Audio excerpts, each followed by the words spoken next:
好了，那么现在时间呢到了啊，咱们开始咱们今天的课程啊。今天要学习到的这位画家的作品啊，是江寒汀的啊，江寒汀的。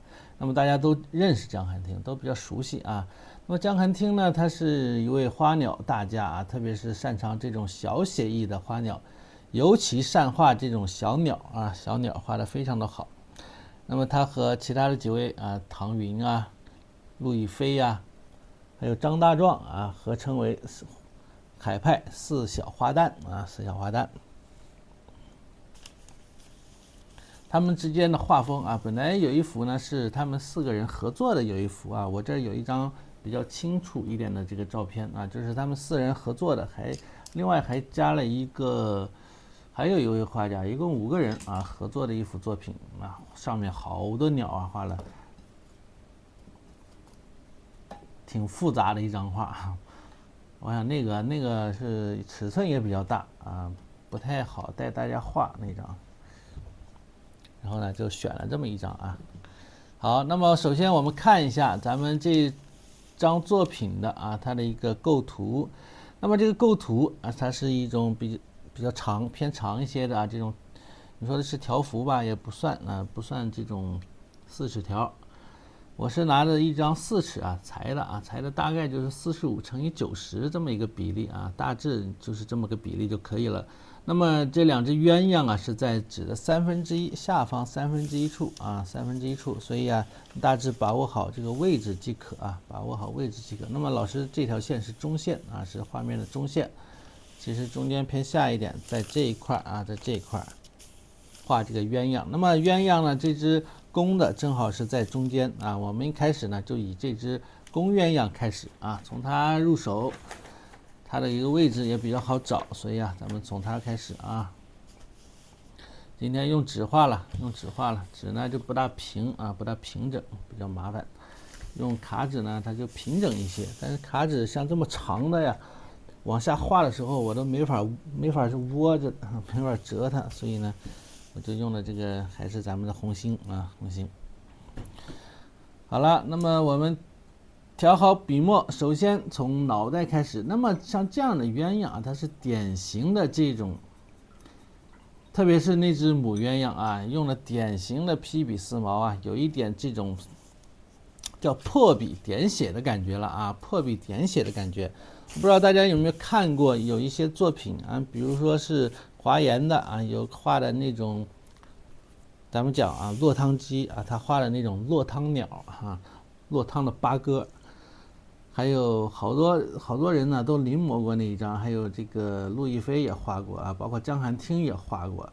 那么像这种羽毛啊，它沾水之后湿了的这种感觉啊，湿了的这种感觉呢，它就是采用这种散锋破笔点写的这种感觉啊，会比较好一些。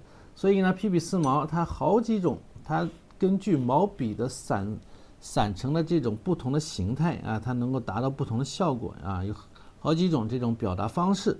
那么大家要了解啊，要了解，慢慢掌握它啊。首先呢，我们用墨色。那么这个生宣比较阴啊，我的这个纸啊是非常深的啊。如果你的纸也比较深啊，一开始我们要画眼睛和嘴巴这些地方，如果你害怕阴啊，你控制不好，你可以这个笔上面啊加一点赭石进去啊，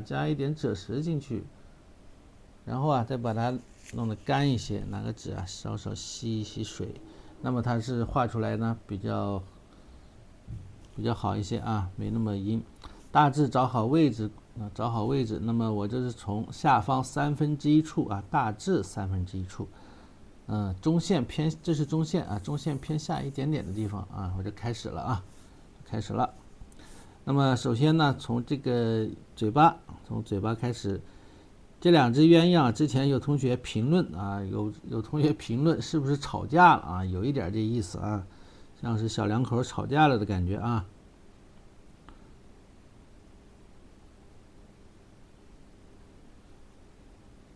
嘴巴呢稍翘一些。他画的这种花鸟，这种鸟类啊，为什么讨喜呢？它是有一种拟人化的这种感觉，对吧？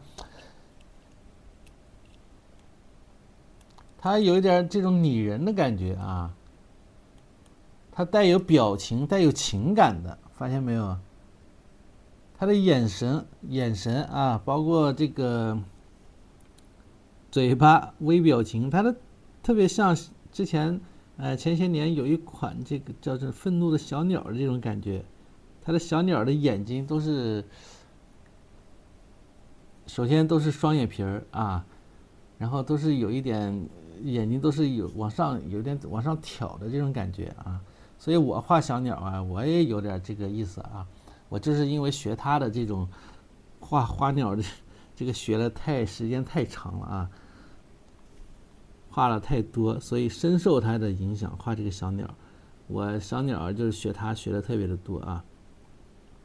他的这个所有的这些小鸟基本上啊好看的啊，稍微好看一些有特点的，我基本上都临摹过。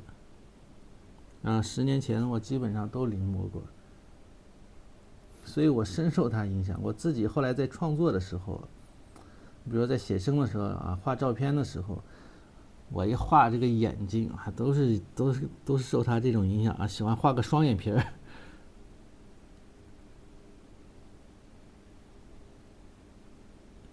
所以大家也可以感受一下，可以你看我平常画眼睛啊，都是一笔上眼皮儿、下眼皮儿都是2笔，对吧？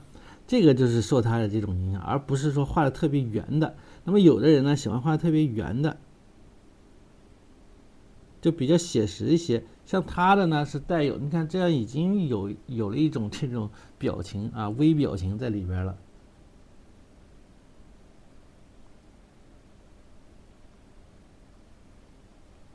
像吵架了，对吧？同样啊，这个眼睛在这个嘴角上方啊，嘴角上方偏后方一点点的地方啊，不要画的太低。那么这种鸳鸯啊，它和普通的小鸟呢，它的这个又不一样，对吧？它是属于什么鸭类啊、禽类。那么它的这种五官的特征啊，普通的小鸟这个嘴也不会说那么厚，对吧？2笔点出一个鼻孔啊，一个鼻孔。好，那么这个啊，就是它的一个嘴与眼睛啊，嘴与眼睛，这个画出来之后，后面的呢就好办一些啊，后面就好办了。紧接着啊，拿出一支，你可以拿一支这个中号的这种白云笔啊，中号的白云笔。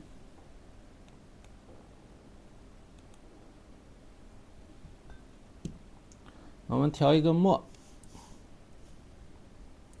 像这样的啊，它头部啊这些有实色的地方，比如蓝色呀或者绿色啊，有这样颜色的地方啊，那么我们通常都是要用墨色打一遍底，要调一个中等程度的一个墨色啊，也不要太浓。毛笔呢干一些，干一点点啊，稍微干一点，水头不要太大了啊。压成这种扁扁的这种感觉啊，扁扁的这种感觉。开始。那么注意这一笔啊，首先你要看准它这个头。那么鸳鸯的脑袋啊，有一点呢，稍稍画的时候它是往前倾啊，脑门比较大，对吧？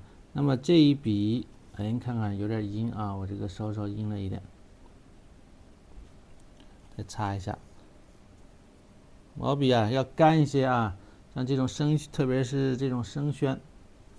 好，一笔这么上来，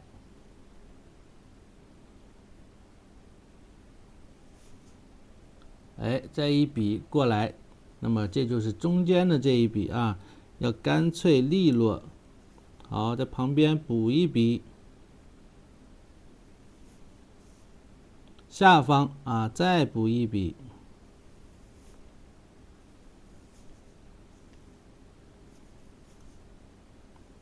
像戴了一个这种帽子的感觉，对吧？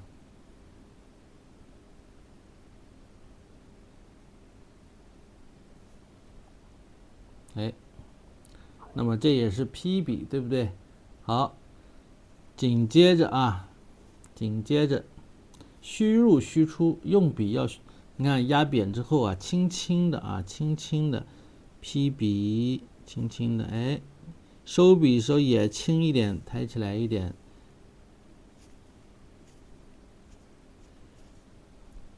哎，有这种劈笔的动作，好了，那么到下面就紧接着就到脖子了啊。老师不看弹幕，我看了啊，问什么了？我一般看的没那么及时，好吧？我看也看啊。现在更新到19节了，对啊，是19节吧？我也记不住是多少节，好像是18还是19节啊？差不多，终于把这个零头更新完了。好，我们到底下之后呢，整一点淡墨，比这个墨色稍微可以淡一些啊，可以淡一些。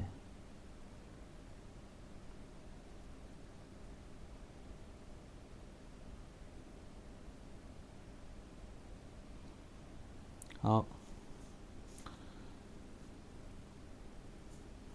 来，散锋啊，把毛笔压扁，看到没有？毛笔一定要压扁啊。哎，看压扁，压成这种状态啊。那么这个脖子上面，它其实是有一点类似于这种感觉啊，这种扇形放射状的这种感觉。你皴的时候，你在撕毛的时候，你就要按照老师的这种来，同时要分层啊，要分层，错开上下要错开呀，这一点非常重要啊。同时你还可以留一点空白，对吧？不要说是特别的接的特别紧实啊。然后你看，也可以是用这个刃啊，这个锋啊，这个就是锋。经常讲笔锋，那么现在这个就是锋，其实是，你看，可以用这种锋来撕一下，往回找补，让它形成这种错落有致的这种边缘，而不是说边缘齐刷刷的特别的整齐，明白吧？啊，谁呀？今天是19节，对啊。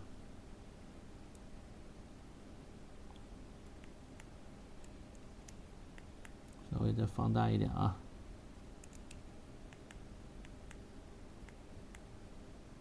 好看啊，要找一找这种感觉啊，有这种层次感，看到没有？1层、2层、3层，同时边缘要翘起来一点，但是呢要错落，上下要错落啊。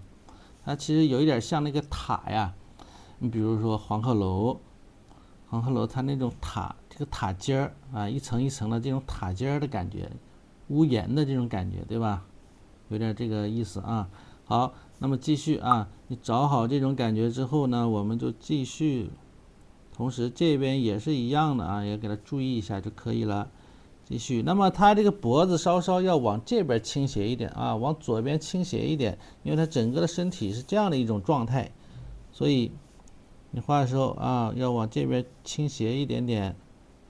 那么就是主要就是靠它这边的外轮廓伸出去的这个羽毛啊，有没有向外倾斜啊？如果有的话，那么就表现出来了，对不对？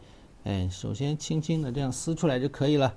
那么比如说中间它有比较深的地方啊，深的地方就再来一遍嘛。中间这儿啊，从这儿开始它有比较深的地方，你看上面我留着了，因为上面是用颜色来画的啊。嘴角，它这有比较深的地方，那怎么办呢？我就再来一遍啊。你可以用这个墨色啊，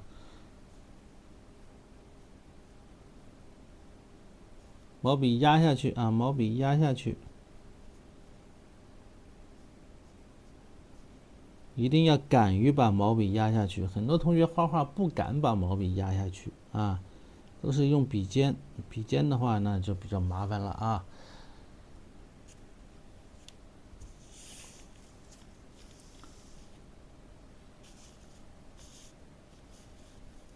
好，那么我们注意刚才说了啊，它整个的身体是有一点这么个意思。那么好，现在我们继续啊，用这个干毛笔啊，就是比较干，你墨色呢可以淡一点，因为我们要画它的这个边缘呢，外轮廓。那么这个高度与脑门的这个高度比起来，大致呢是1、2、3啊，1:2啊，这是脖子这些长度是两个脑袋的这个长度啊，大概是这么个比例啊。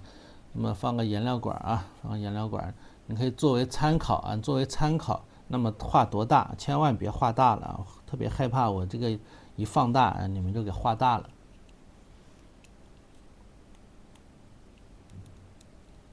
缩小一点啊，我们要画整体。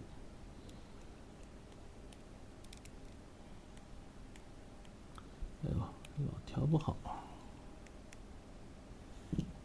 好，身体部分看到没有？身体部分是从这个头上这个带冠啊，这个冠，然后沿着脖子，哎，这么下来，那么找准这根弧线啊，这根弧线是吧？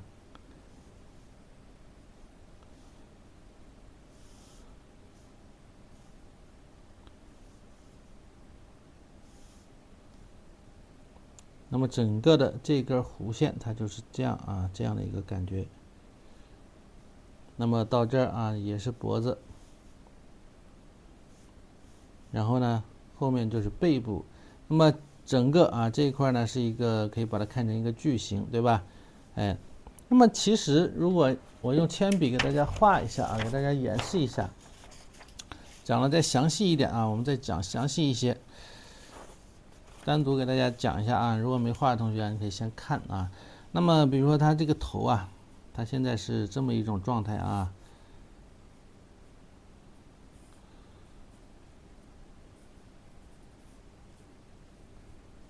是吧？哎，小鸳鸯，这样一种状态啊。脑袋呢也是咱们说的，它其实是一个圆，对不对？那么脖子的地方，它比较长。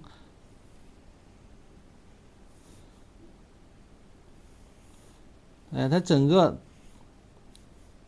到它脖子下方，这不有黑色的这个斑纹吗？其实它围绕的就是它的脖子的一个结构，是这样的啊，整个的脖子。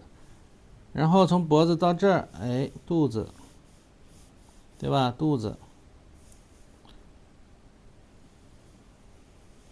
如果是按照我们说的啊这种套娃结构啊，你可以套一下，那么这个又是一个圆，是一个圆。好，从这个圆下面啊，接着就到哪儿了？到腹部了，看到没有？哎，接着就是腹部这一块了啊，腹部就是个小椭圆呢，然后后面再加一个三角形啊，就是一个小尾巴，是一个小尾巴。那么我们把它的外轮廓这条线给它提炼出来啊，提炼出来你就明白它这个起伏，身体的起伏啊，这是吧？这个起伏你就明白是什么意思了。然后就是两个腿啊，一前一后，爪子啊，爪子，对吧？然后这个是收起来的啊，就是这个感觉你就明白了，好吧？那么同样到这儿之后呢，是不是还有个背部啊？得把背部分出来呀。啊，虽然他说是一个正面，但是它有一部分的这个背面啊，所以整个啊，你就把这整个的这个圆其实是可以合起来。那么从这儿开始到下方啊，这一块区域就是它的一个背部区域，对吧？然后下面呢就是有翅膀啊，翅膀是覆盖在背部这一块啊，是这样斜着覆盖的。然后小尾巴，尾羽也是这样覆盖的啊，尾羽也是这样覆盖，它其实是这样一个感觉，对不对？你们在说啥呢？有没有在听课的呀？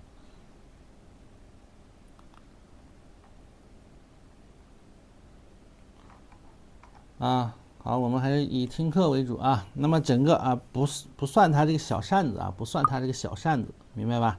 你就先不要看它那个小扇子，给它忽略，然后再从这个地方加个小扇子，对不对？小扇子通常它是这样的啊，两部分，不要画的太平均啊，一边小一边大一些。那么整个是覆盖在背部这一块的，就是这样的啊。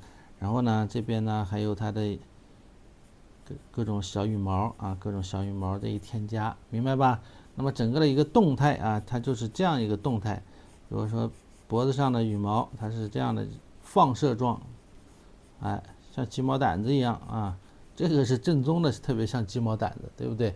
它整个的一个动态结构，你这样去分解它就能明白了，好不好？为什么感觉树更难啊？树不难啊，树不难，回头给大家讲一讲啊。好，那么整个这个动态是这样的一个感觉啊，就你把它了解了之后呢，画起来就比较简单一些啊，小爪。好，那我们继续啊，继续。那么你就明白了，对不对啊？这是一个整个的一个脖子是到这儿啊，身体部分这儿一个圈儿，这后面还有一个圈儿，把这个圈儿套好就行了啊。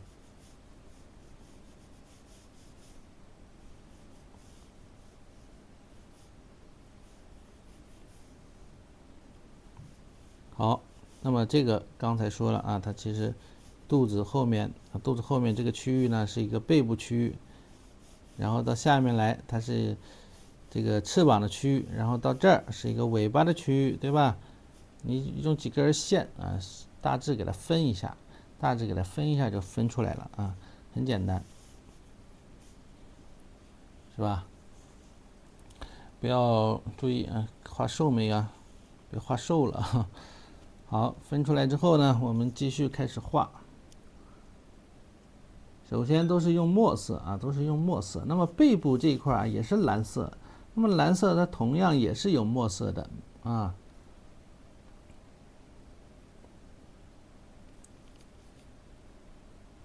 同样也是有墨色。那么背部我们点的时候，你要根据想象一下它背部的一个结构，那么它整个身体它是一个圆的，对不对？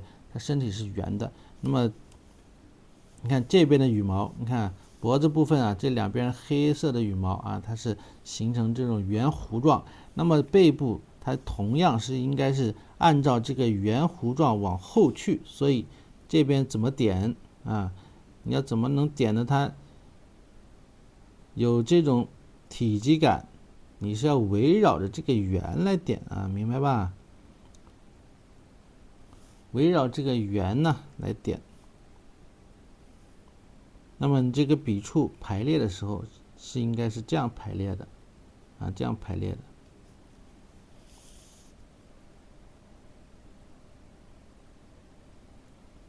好，然后呢，小扇子，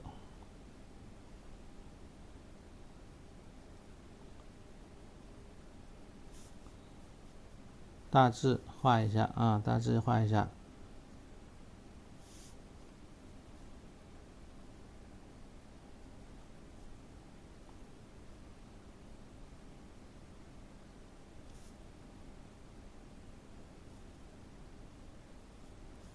小扇子啊，就是这样。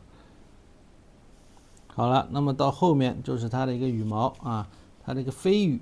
那么飞羽侧面啊，就是老师刚才画的啊，它其实和我们画的那个上一节课画的那个小鸟啊，小鸟的这个羽毛的部分。那么这一块啊，其实就是什么意思啊？它其实就是类似于这一片的这个感觉，明白吧？它其实类似于这样一个感觉啊。那么我画的时候，你大概要明白。那么通常写意画呢，它是把它比较概括啊，同时也要分出这种层次来。那么这个用笔要干脆利落一点啊，干脆利落一点，是不是？这样，哎，这样它的一个层次感啊，叠压的感觉就出来了。那么小尾巴啊，小尾巴用笔要稍微灵动一点，要灵动一点，甩出去，翘起来，哎，翘起来。是吧？翘起来了吧？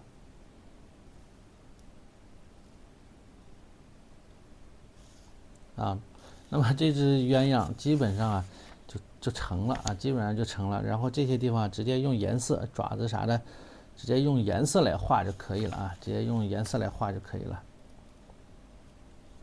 好，我们再来画后面这只母的啊，这只母鸳鸯。对，公的它和孔雀是一样的啊。长得好看的呢是公喜鹊啊，公的孔雀。颜色比较灰的，那么是母孔雀，就是这样的啊。雄的和雌的。好，继续，那么画，你看这只雌的，它就不大高兴啊，不高兴了，嘴巴翘得很高，就因为你们说它丑。那么我们找好这只的位置，那么它是在后面啊，它是完全是在后面，两人吵架了啊，一前一后不一起走了，那么它在后边，它的整个的高度基本上啊是不超过这个这个嘴巴啊，不超过这个嘴巴，是不是？过年了，打扮打扮，那不行啊，吵架了就是吵架了，是不是？那么位置啊，不要离得太远，你看到没有？那么嘴巴呢，基本上是在这个翅膀啊，它的一个上方啊，上方这一块儿，要忽远忽近。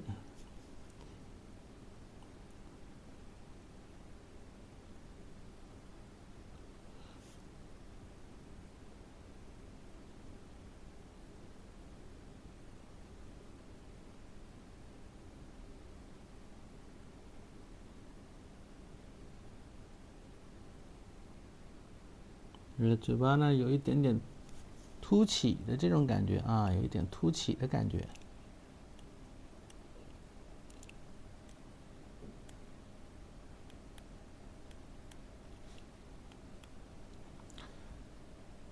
就是这只母的，就特别害怕它去招蜂引蝶，对吧？长得太好看了啊，让人不放心。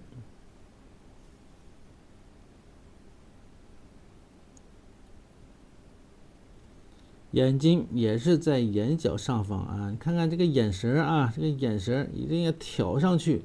那么这根线不要画得太平，太平了呢，它就没有这种生气的感觉，明白吧？就气鼓鼓的呢，它就得，这样挑起来啊，这样挑起来。我顶多能给它把眼睛稍微画大点，对不对？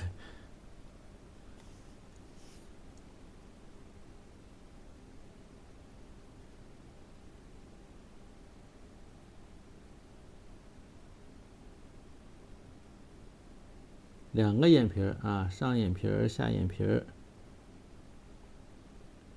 眼珠通常用2笔啊，这样来点啊。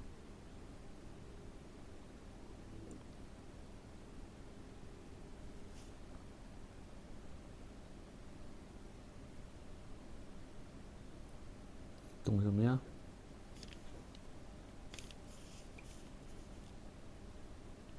背景这么强大，我有啥背景？没啥背景啊。这样就可以了啊。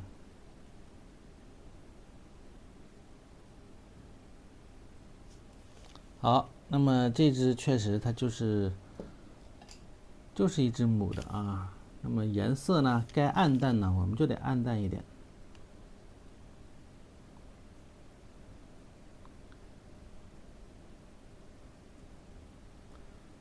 好，那么这个啊，我们蘸墨的时候，大家一定要注意。那么画这一只蘸墨的时候，你毛笔当中的这个墨啊，不要蘸太满啊，不要蘸太多，笔尖蘸啊，笔尖蘸墨。同时，这个墨色呢要淡一点，要淡一些啊，不要太重。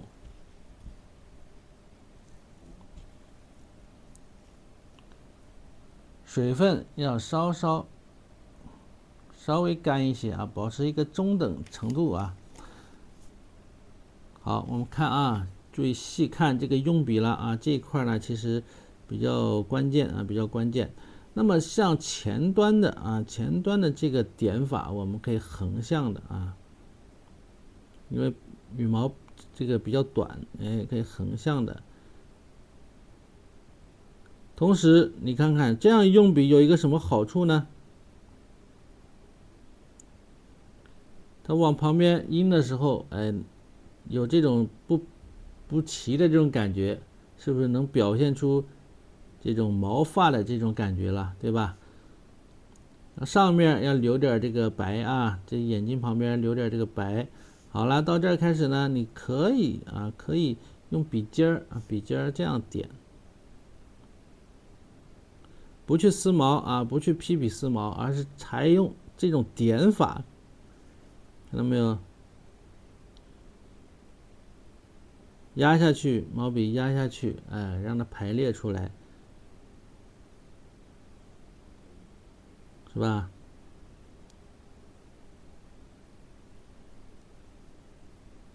哎，这样的感觉好。那么到下边啊，先不画了，就这样了啊，先不画了。到了眼睛下面这一块，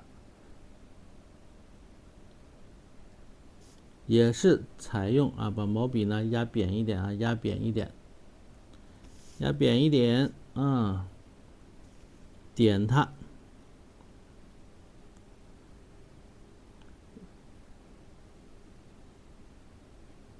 不是所有的地方都需要撕毛，明白吧？好，往这边了之后，哎，批笔往外带一下，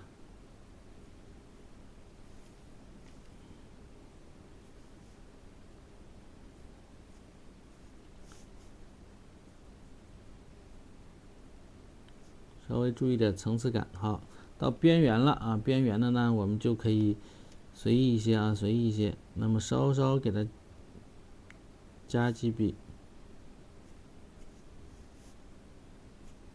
它有点像是落水了啊，在水里边游了一圈上来，是吧？那么后边这一块啊，这块重墨的地方呢，它其实是它的背部啊，一个背部。哎，背部它有这种像背头一样啊，这种羽毛往后背的这种感觉，把它画出来。啊，身体部分呢，可以毛笔这么按下去啊，点按下去，然后呢点，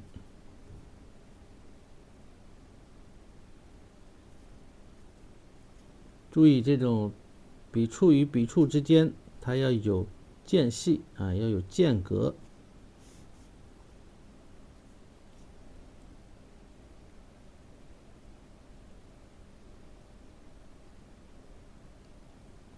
要有间隔，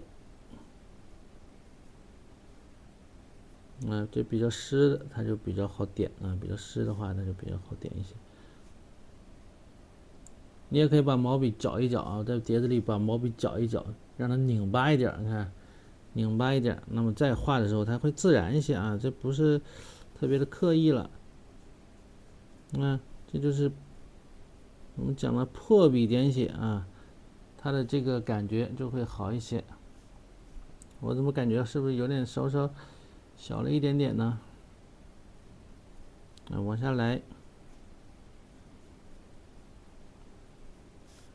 小鸳鸯啊，受委屈了。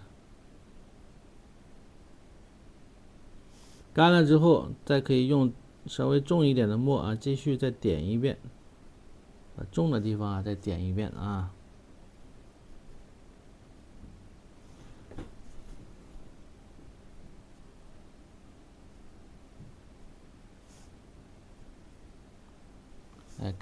干了之后啊，用重墨再来一遍，重墨再来一遍，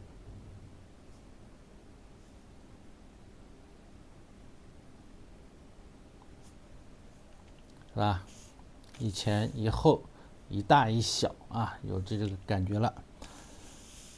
好，回过头来，把这只公的化妆只能画在这个公的上面啊。我们只能往它身上画，不能往另外一只身上画。赭石，哎，继续用赭石。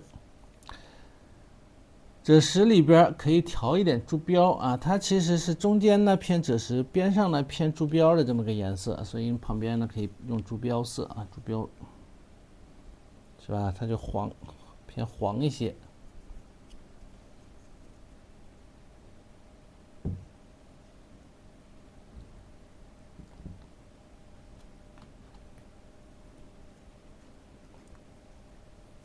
这个小鸳鸯可怜，过年了还没穿新衣服，嗨，年代不同了啊，已经不是像以前了，新衣服过年了穿新衣服。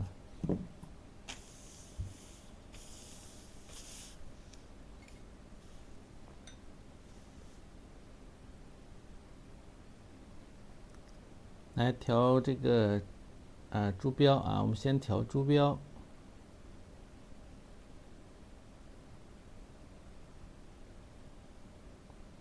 珠标和赭石混在一块儿，稍稍混到一块儿啊，看调完之后加一点赭石进来。珠标它比较红啊，比较偏橙色。好了。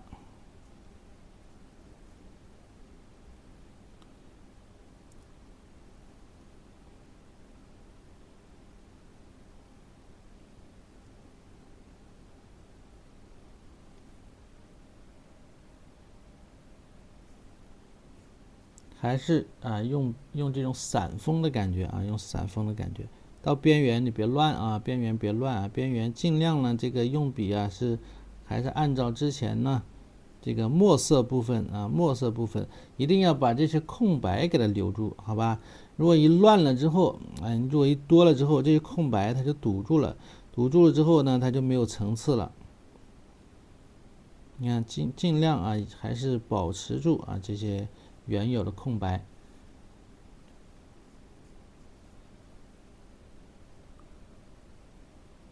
中间部分可以呢随意一点，但是边缘一定要保持住。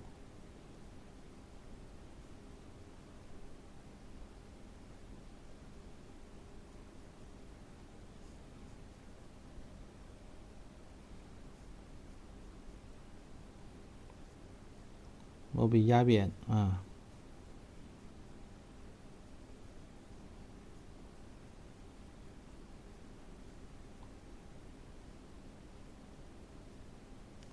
稍微长一点，就是这个脖子，你看啊，这个脖子呢，它与这一块身体部分是相接的，所以这个里边啊，该实的地方要实，不要留太多的白啊，里边不要留太多白，在这根线的上方可以留的白多一些，里边的这个白留多了，就感觉这个脖子这是空的，明白吧？感觉它这脖子是空的啊。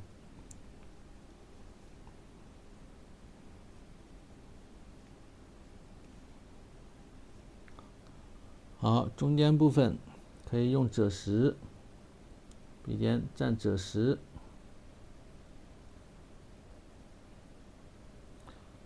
每次画没有墨骨才用笔，对对对，每次都是吉祥的啊。赭石里边可以调一点墨进来啊，赭石蘸一点墨，笔尖里边。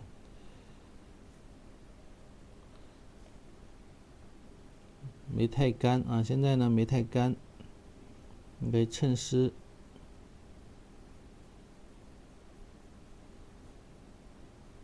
该加重的地方给它加重一些，该挑一下的地方呢稍稍挑一挑啊，笔尖这么一挑，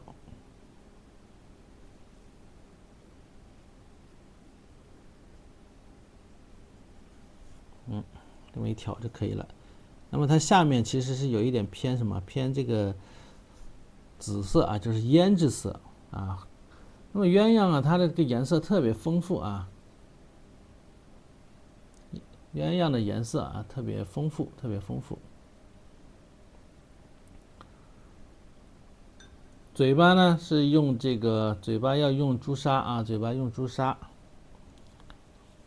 一会儿挤点朱砂。好，我们先来把脖子部分这一块的墨色的这个纹呢，给它画一下啊，这个羽毛的纹路。要画工笔鸳鸯可费劲了啊，你就横着画就行了。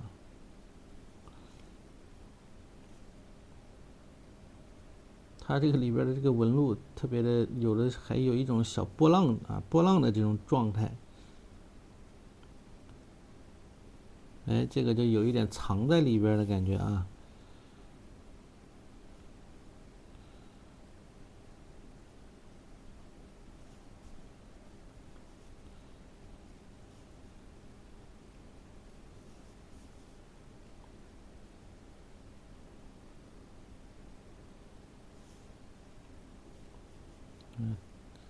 哎，注意这个用笔的感觉。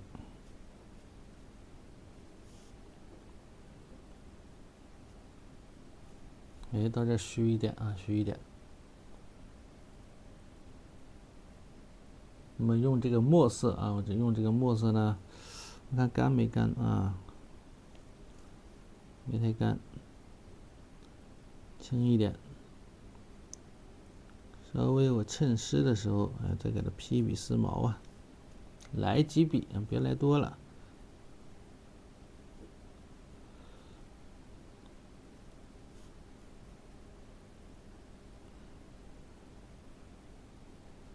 边缘的地方，看我加了几笔，为什么加几笔？我为了强调它这个脖子与下面是能够连接到一块儿啊，是一体的，所以呢，我稍稍强调一下啊，加了几笔。哎，不加也行啊，不加也可以。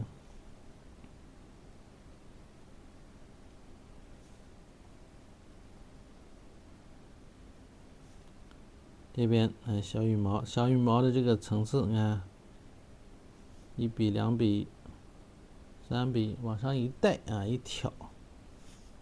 好，旁边呢就是这种，它其实是一个墨条胭脂的这么一个颜色啊，它其实是一个墨条胭脂的一个颜色。我整点胭脂吧。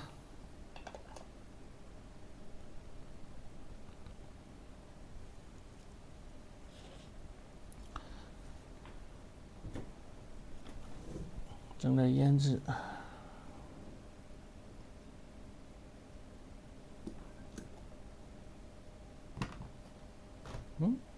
粘着了，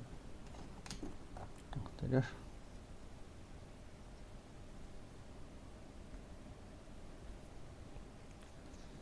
来点胭脂和墨啊，胭脂和墨，而不是说纯墨。你看看胭脂和墨调一块的一个什么效果啊？那么这一块的这个胭脂，哎，我先给哪儿呢？我先给在它脖子下面啊。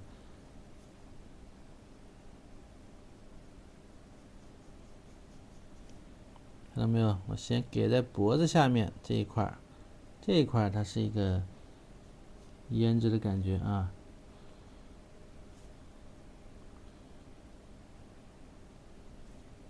哎，给在这儿，然后再来胭脂调墨啊，胭脂调墨，调成这种感觉啊，比较灰。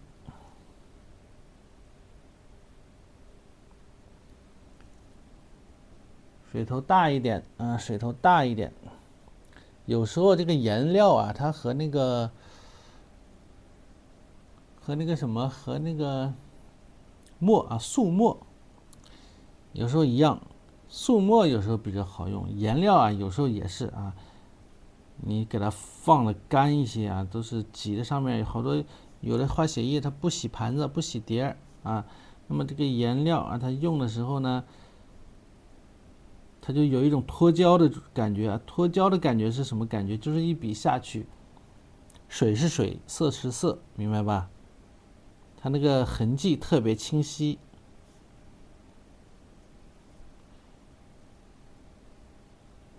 你可以试一试啊。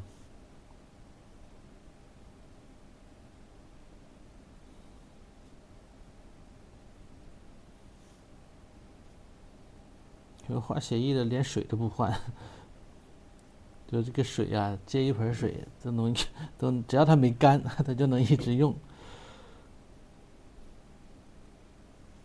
除非放干了，时间太长了啊，天热，烤干了，那是不能用，那重新得接。不是用素墨画这一块啊，用这胭脂调赭石，我盘子还端手上呢。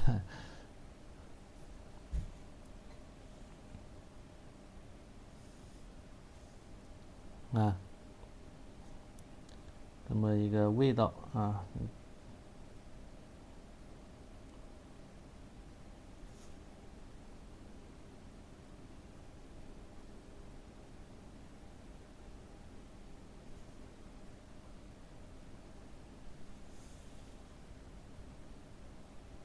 好了，那么这是，这是这个肚子这一块啊，比较简单啊。干了之后呢，再拿那个淡淡的黄啊，哎，再蹭一蹭啊。现在也可以蹭，都不用等它干啊。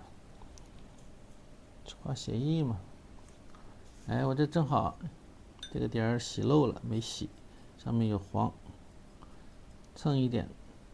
当然了，这个不要这个黄啊，不要是有墨啊，干净一点尽量，别整的跟黄不黄、黑不黑的，淡一些，淡一些，稍微蹭一下啊，稍微蹭一蹭就可以了啊，稍微蹭一蹭边缘的地方，是吧？啊，稍微蹭一下啊，毛笔轻一点，轻轻的扫一扫啊。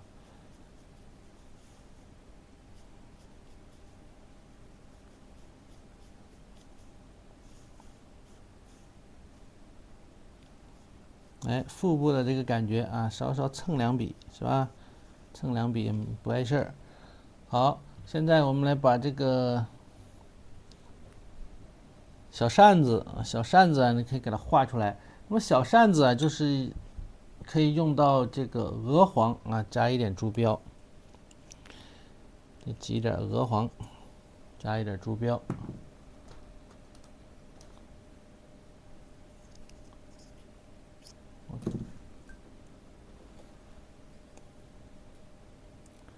8点吃夜宵，都啥生活呀？这过的。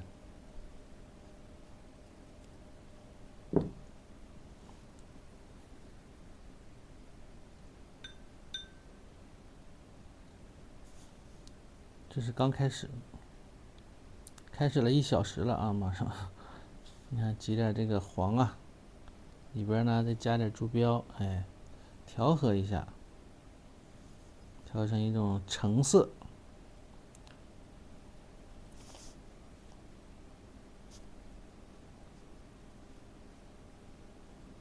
小扇子你就按照这个小扇子的这个纹路的感觉啊去画它就可以了。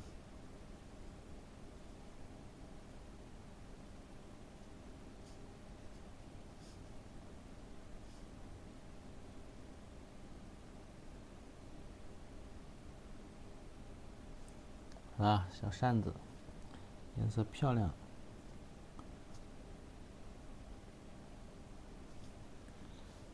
那么在笔尖蹭一点这个淡墨啊，笔尖蹭一点淡墨，衬湿的时候稍勾一下。这个你可以拿一支小一点的毛笔啊，快速的划拉一下，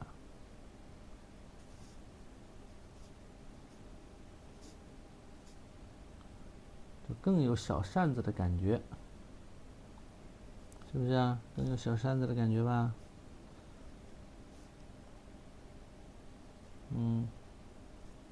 就是这样啊。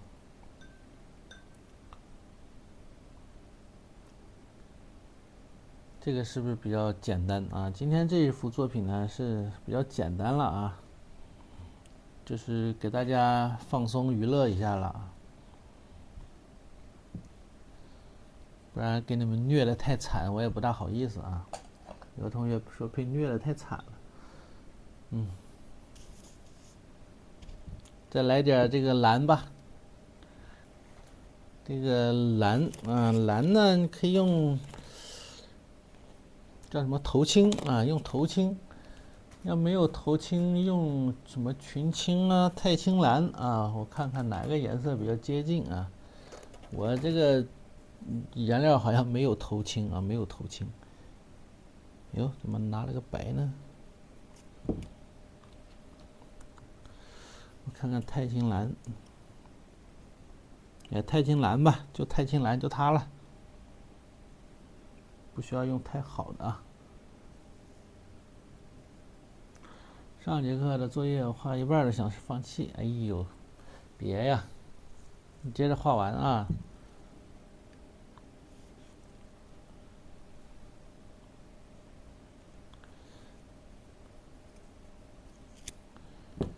对呀，这个稍微难一点才有意思啊，太简单了也没意思。天天画个入门的级别的有什么意思呢？其实你的起点越高越好，明白吧？就是从你学的时候的起点。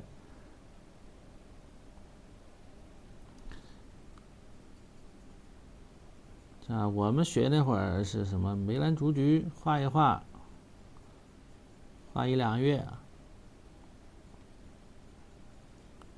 然后基本的这种用笔方式啊，笔法，对于国画了解了，就开始画了啊，开始就直接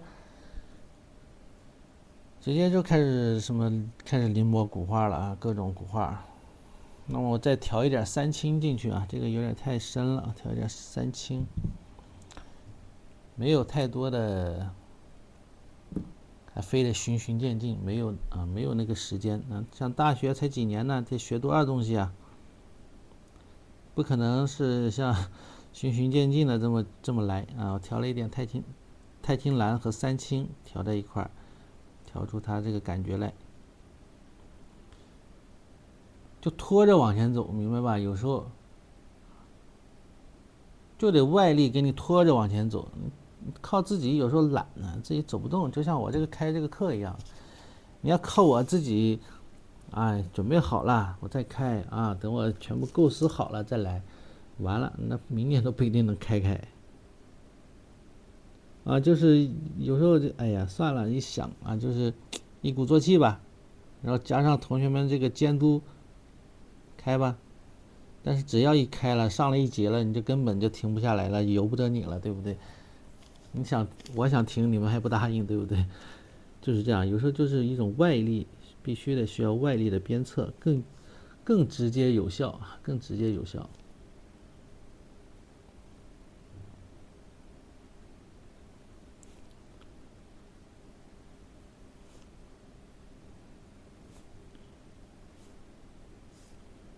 就像我说我对我以前的学生啊，在大学里教书的时候，他们不自觉，那我就得督促他们，明白吧？我那会儿布置这种写意作业啊，像什么4尺3裁的那种啊，4尺3裁的，你知道画梅兰竹菊一天画多少张吗？我一天让他们画30张，就是一刀纸啊。这一刀纸，你看一天30张，一周是4节课啊，4个半天，然后加周六周日每天啊，周五周六周日其实7天都在画啊，就是210张，210张3裁的除以3啊，就是70张。那么一刀纸2礼拜不到就得画完，就得达到这种程度。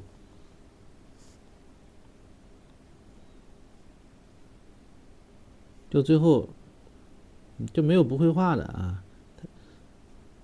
我对他们的要求就是你，哪怕你瞎画，你也得给我画完那么多啊！你愿意瞎画你就瞎画啊，哪怕你5分钟一张，你要画得快啊！你说老师我画得快，行，你5分钟一张也行，你总有累的时候吧？你累了你就慢下来了。所以我教的几个年级啊，教的当时是16级、16级的、17级的，那协议都画的不错啊。尤其是16级的，我带班主任，那给他们虐的那真是虐啊，一点不同情。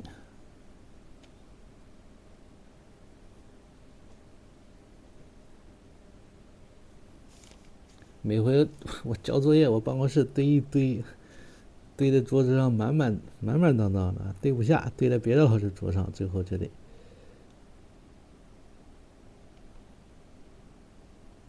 有的同学以为我不看啊，他把那个作业我有时候画完，我检查完之后还会发还给他们啊，不想拿他们东西，也太多了，我留着也没用，我还得自己拿去扔，对不对？所以还给他们的。有的同学呢就自己耍小聪明啊，以为我看不出来，他以为我没看这么多作业，他以为我没看啊。我其实每个人的作业我大致翻一翻，我就知道这个学生每个人的大致是一种什么水平，所以有几次让我逮着了，他拿之前的作业又交一遍啊，第2个礼拜又交一遍，我一看，哎呦，这不是重复交的吗？这不跟，然后让我逮到了就惨了啊，就得罚，就双倍罚。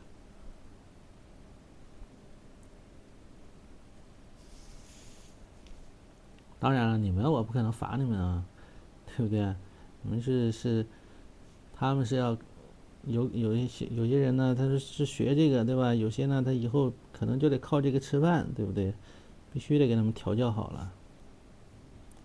其实为他们好，他们当时呢小嘛，都不了解啊，不理解。进入社会他们就理解了。好多同学现在都能靠这个，好多在什么各种机构啊里边干的也都还不错啊。据我了解啊，他们有的会跟我联系啊。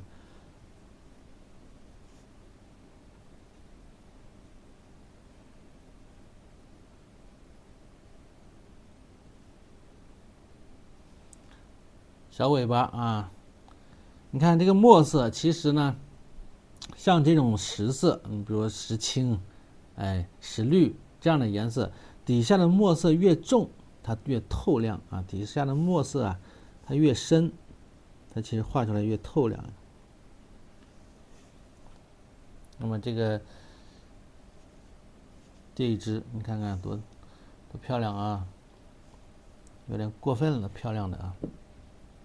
我都有点同情这只母鸳鸯了。好，调一点朱砂，来点朱砂啊。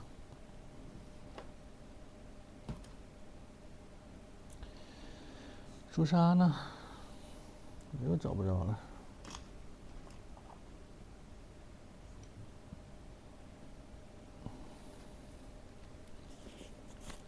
也不知道这个动物界他们这个是怎么回事啊？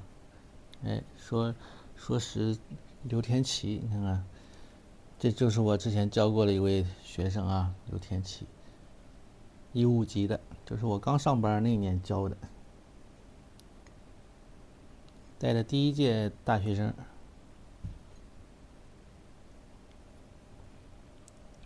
也是跟我关系最好的一届啊，特别感情比较深厚的一届。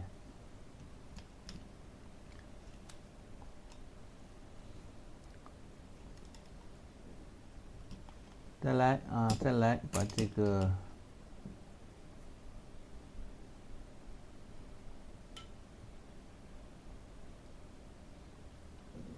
朱砂，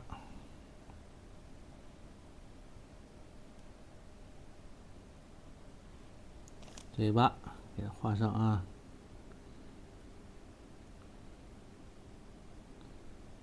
这个虽然没有明确的分出啊这种深浅，但是你还是像我之前教给你那样的啊，有意识的用3笔或者4笔来画出来，来画出它这个颜色，并且呢有深有浅啊，用笔要有轻重变化啊，有虚有实，有深有浅，你自己得有这个意识。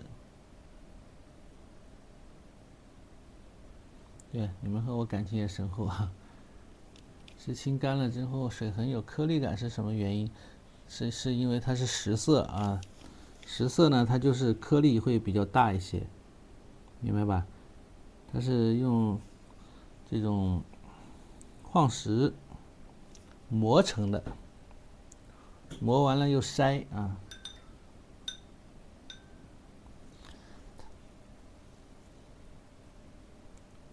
眼睛赭石，眼珠子用赭石调一点点墨，调一点点墨啊。来，整一点点墨。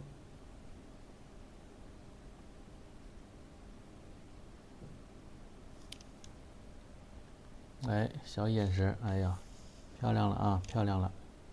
哎呦，这一块刚才忘了点，在笔尖再蘸一淡墨啊，蘸墨。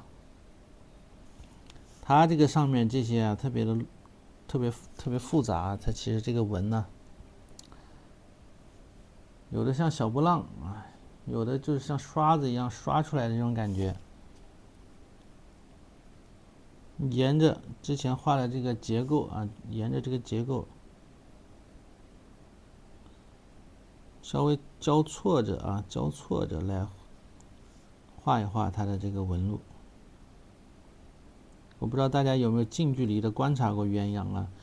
我因为经常去什么动物园这样的地方啊，以前动物园鸳鸯特别多。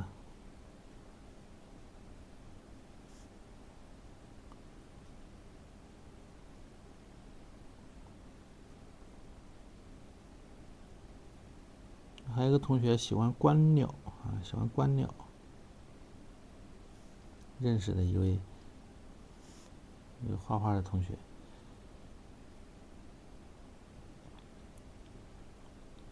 喜欢拿着相机就拍各种鸟。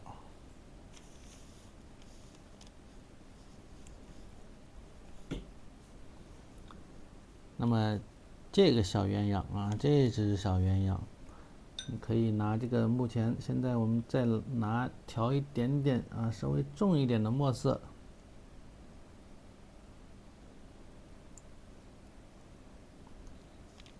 或者先用赭石啊，先用赭石呢，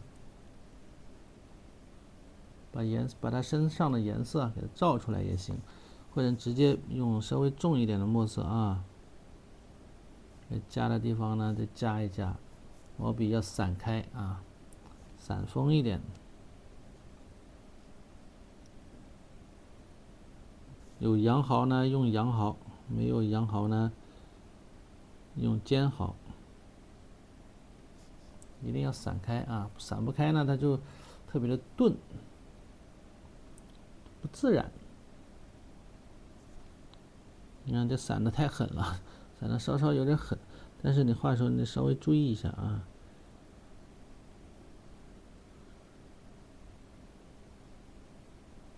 别蹭的到处都是。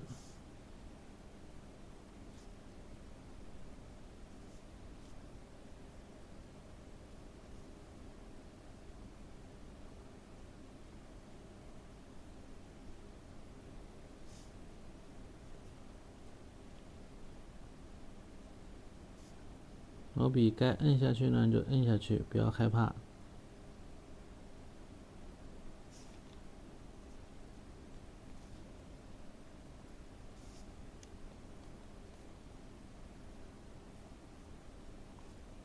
因为这个墨色它也不会特别重啊，我现在呢这个墨色和第一遍的墨色几乎差不多，所以呢不会特别的重，比第一遍稍微重一点点。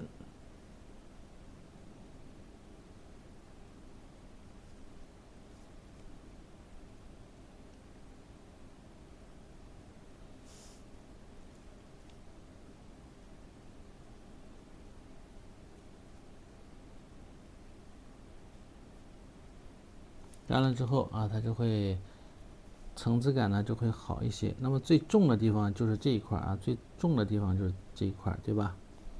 哎，你就把握好。好了，那么我们把小爪啊，把这个小爪也画，等它干了之后呢，赭石一上啊，这一只呢也就好了。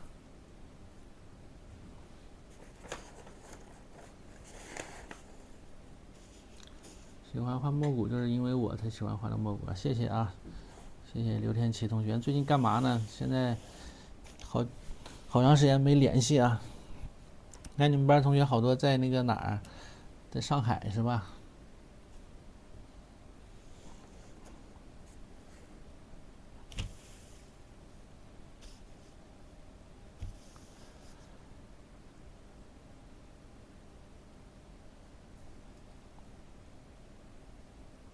因为不喜欢蘑菇，不然就买我的课了。各种各样的都有，是不是？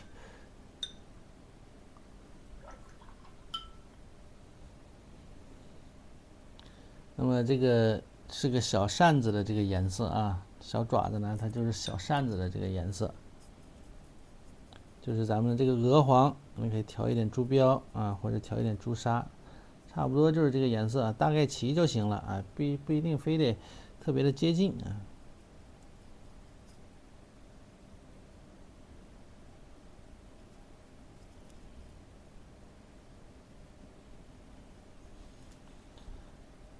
好，我们先画这个，先画下面这一只啊，压下去，哎，一笔顿下去，再来一笔，写出它的这个骨骼感，中锋用笔，再下来啊，下来，然后这根啊，这根从中间这根，注意它的一个倾斜角度啊，又大概呢是45度左右。起笔的时候摁下去，行笔时候起来，收笔顿下去，给它衔接起来啊，给它衔接起来。看不到了，缩小一点啊，对吧？起笔时候顿下去，行笔时候轻轻抬起来，收笔时候就摁下去，像写一个一字一样啊，写一个一字一样。那么这个它就有了骨骼的这种感觉，骨骼的感觉。好，上面一根，上面一根呢，高度与它齐平啊，齐平。摁下去，抬起来，收笔时候又摁下去，它就有了这种小肉垫的感觉啊。上面呢就像有一个小肉垫一样啊，明白吧？哎，明白这个感觉啊。好，那么再来这一支，这根它稍稍有一点侧面啊，稍稍有一点趴着的感觉啊。那么用笔也是反过来啊，从这边起笔，哎，到收笔顿下去啊，顿下去。那么我这个调的有点颜色调的有点湿啊，调的比较阴的感觉，对吧？后边啊，后边还有一个小爪子，小指头露了一点点，你看露一点点出来，露一点出来，看到没有？不要漏多啊，千万别画多了，就画一点点啊。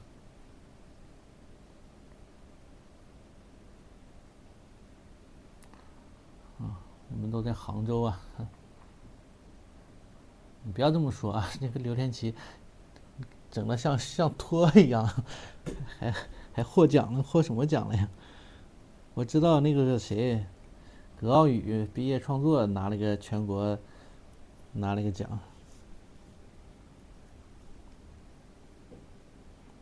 好，这支同样啊，写上去啊，它是收起来的啊，收起来的。后面一根长一点啊，长一点，短一点。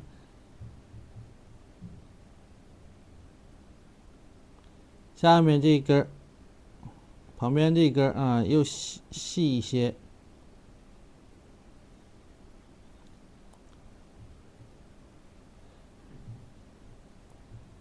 一根小的啊，就有了这种抬起来的感觉，明白吧？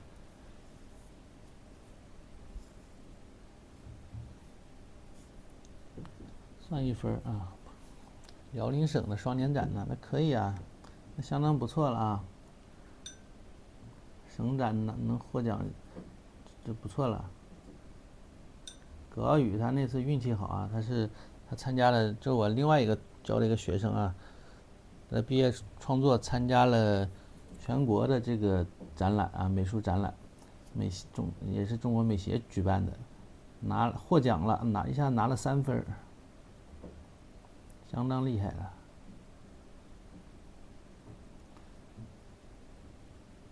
你像他们都是啊，别说大学生啊，他们上大学之前都不会画国画，跟你们业余爱好者差不多啊。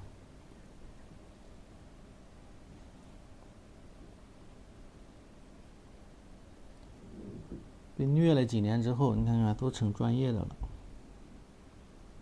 小爪子，小指甲呀，拿个墨色啊，墨色要盖在上面啊，要盖在上面，明白吧？好多同学这个指甲它不是盖在上面，它从尖上长出来的，你一定要盖在上面，跟我们的人的指甲是一样的，它是盖在上面的。你说指甲盖，你得盖上啊。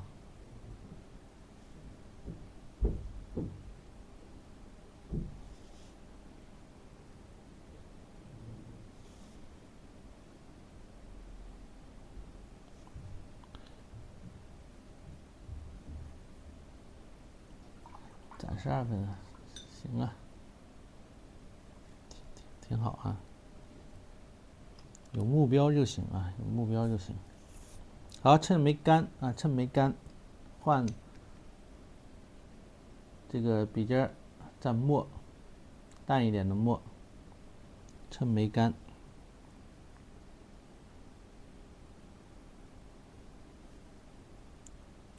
根据它的一个结构，骨骼结构，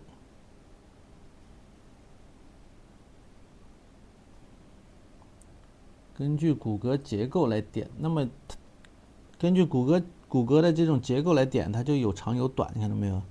那么这地方它就长一些、大一些啊。那么这边它就是一个侧面啊，它就接着这个上面了，和中间部分接着了。这一块呢，它也是就能接得起来，明白吧？哎，这边呢，它也是这样的，接起来，上面。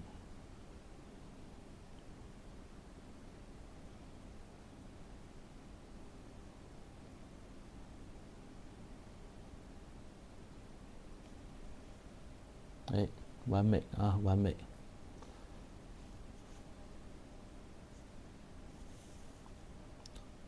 然后把这个压谱给它加上，就是用这个颜色啊，还是这个指头的颜色，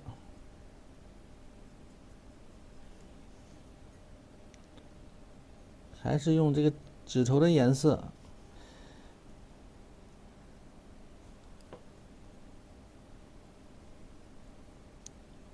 可以浅一点点啊，可以稍稍浅一点点。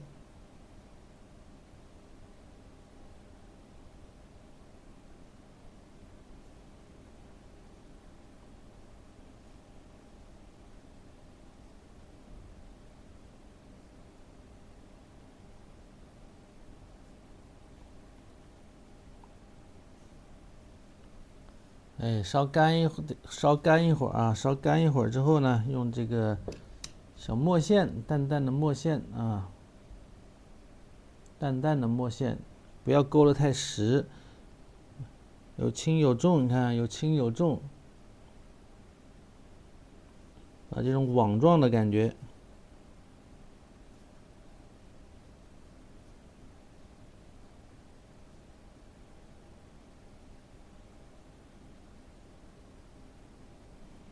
是吧？有这种网状的感觉啊。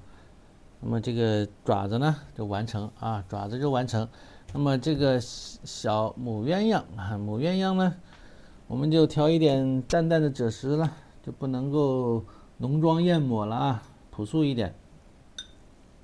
美女都比较朴素啊，天生丽质，是不是？刚才谁说天生丽质？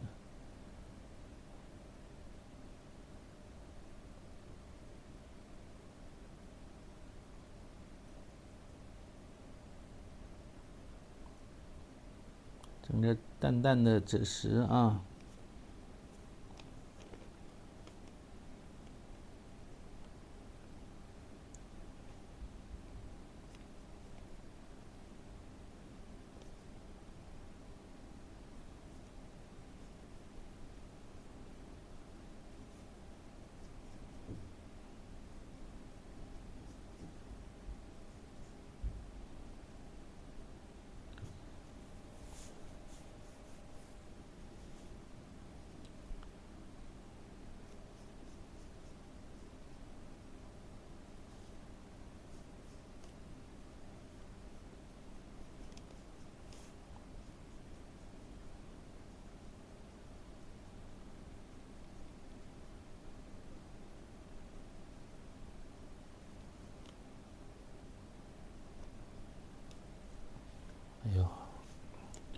确实非常朴素，太朴素了，连嘴巴都没啥颜色啊。嘴巴的颜色呢，就是这个赭石上面加一点点小朱砂，比较浅。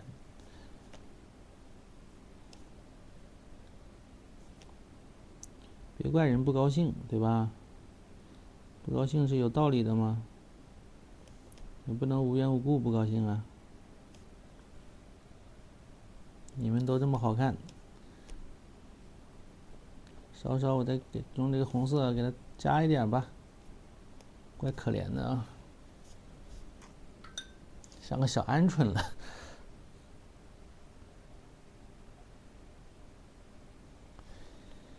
眼睛，哎，这个小小的淡淡的赭石啊，点一下。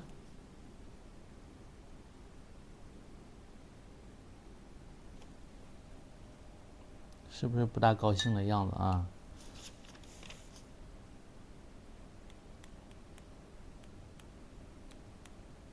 是吧？小眼神气呼呼的啊，小眼神气呼呼的，你看小嘴巴、小眼神。好，下面呢，我们把这个地面啊，地面赶紧画一下。哟，8:20了，今天画太慢了啊，这小画太慢了。这个我自己画的话，1小时差不多啊。好，我们稍稍加点速度啊，稍稍加点速度。我们把底下的地面稍微铺一下墨色，然后呢，把上面的这个树啊，给它画一画啊，树给它画一下。小柳树、小梅花，给老八也叫来看，叫那么多人来看干啥？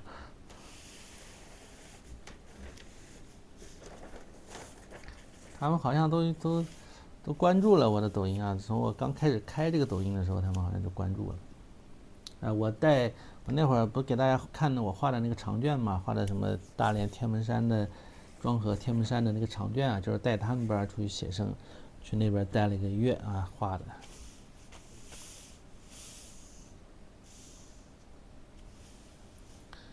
来，大毛笔啊，用大毛笔，快速的。首先呢，我们用这个墨啊，墨呢一开始你拿不准呢，我就是用碟子里边这些墨啊，你拿不准，你可以稍微淡一点，能拿得准，能控制住啊，大致能知道调了多少，那你就可以稍微重一点啊。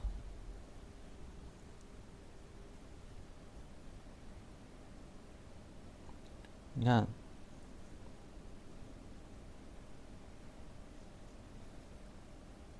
横着啊，我这毛笔非常就比较大啊，用的你看，横向的，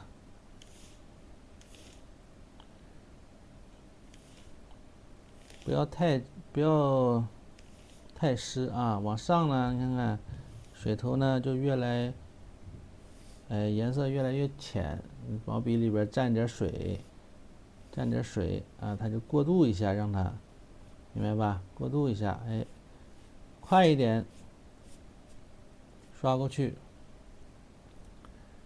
好，继续啊，底下呢可以稍微重一些，为什么？因为它有这个各种颜色，各种三绿，对吧？三绿啊、赭石啊这些石色，那么这些石色它需要靠这种墨色衬，所以你这边呢稍微重一点没关系啊，不要害怕。我经常刷这种水纹啊，我以前画这种墨骨啊、调平的这种作品啊，经常刷这种水纹，都是跟江汉卿学的啊。江汉卿算从他身上学了不少。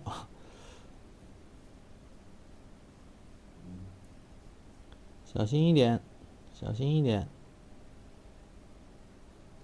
这些缝里边，如果是眼神不好啊，你宁可先不画，哎，千万别画过了啊，千万别画过了。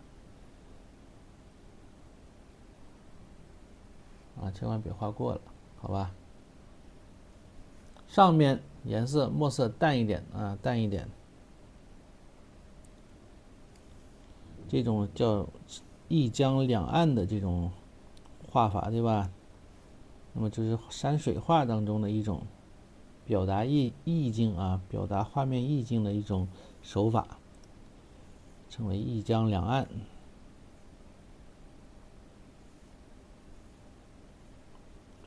不是倪瓒啊，倪瓒呢，他就特别擅长啊这种。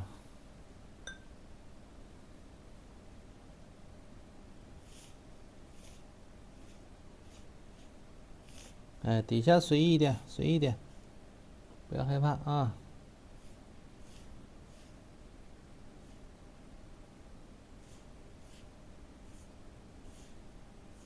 头上虚一点，所以补一笔。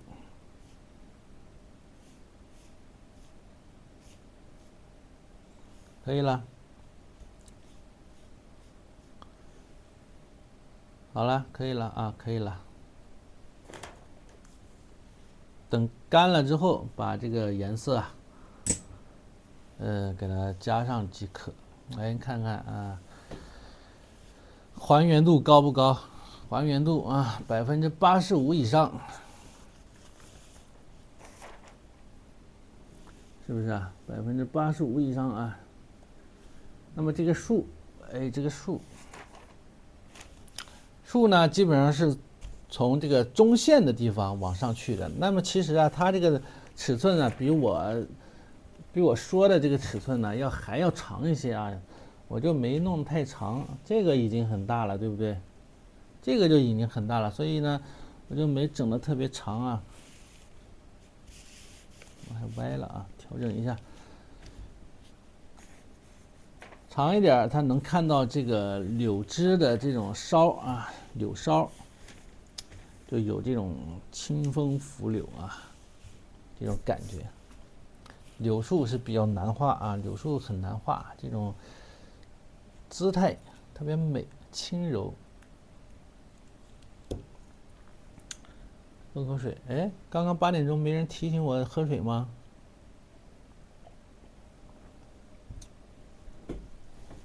是我没看见吗？还是这个大毛笔提醒了呀？我说呢，没抬头8点半了，哎，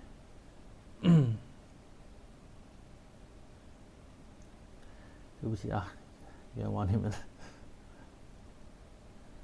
啊，大毛笔还是用了这个，首先我们还是这个墨色啊，墨色一个中等的墨色，中等偏淡一点点。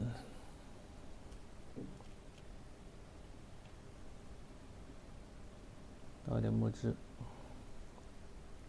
没看见啊，我没看见，我一画画呢，就自娱自乐，我属于这种自娱自乐型的，开直播不大适合，老是忽略了与大家的这种交流啊。好，从中线开始，指的边缘，中间基本上是中间偏下一点点的地方啊。你看，可以大毛笔，首先呢要注意啊，大毛笔你看要注意它的这种转折啊，中锋上去，哎，笔锋越来，再往下拉一拉，往下拉一拉。上面注意啊，要留出空间来啊，上面要留出空间来，看到没有？要留出一点空间。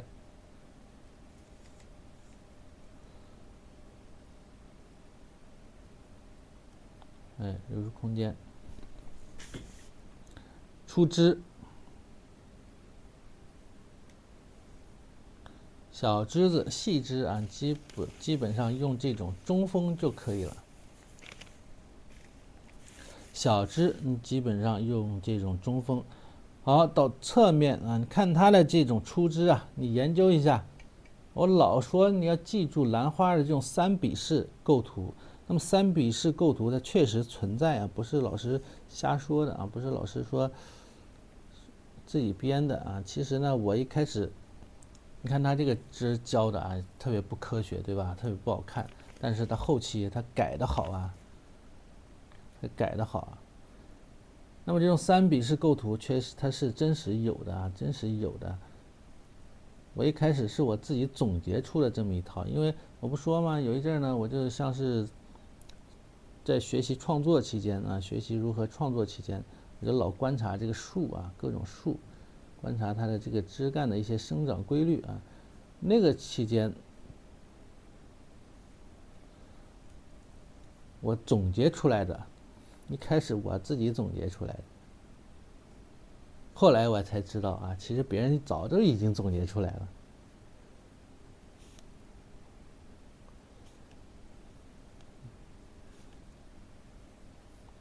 就有这种3笔构图，你知道吧？我还自己瞎琢磨啊。就像我认识的一位老师，现在是国家画院的一位老师，中国国家画，是北京画院的一位老师啊。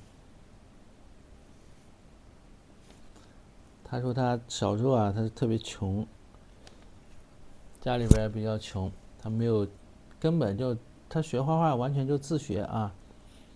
然后呢，他有一天呢，他画素描嘛，他有一天呢就总结出了一套，你知道吧？这种素描的明暗的这种画法，他特别高兴，就感觉自己就像天才一样，特别高兴啊。后来上高中了，去镇上上学了，去书店一看，其实这个就是素描上明暗的这种方法，明白吧？人家早就有了，哎呀，就感觉特别失望，就是这种感觉，明白吧？你感觉这个东西是你发明的，忽然有一天就发现了，其实人家几百年前就有了。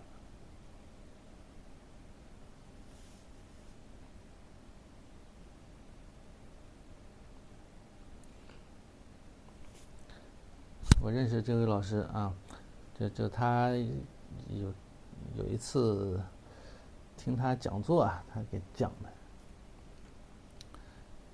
特别好的一位老师啊，现在也是全国鼎鼎有名的一位老师。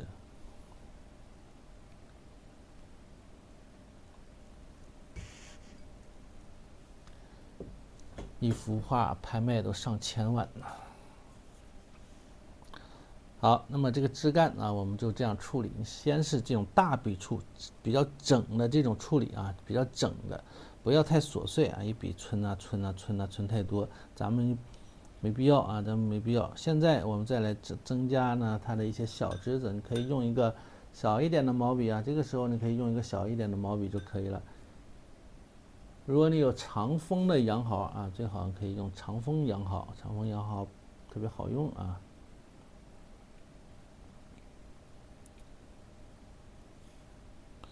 重墨啊，重墨的小枝给它加上，它是从这里边穿出去。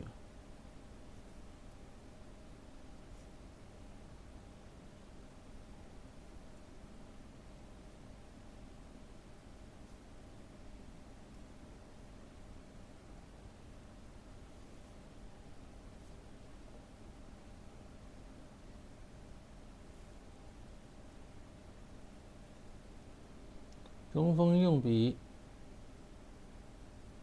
用笔放松一点啊，可以有一点这种哆哆嗦嗦、忽粗忽细的感觉，明白吧？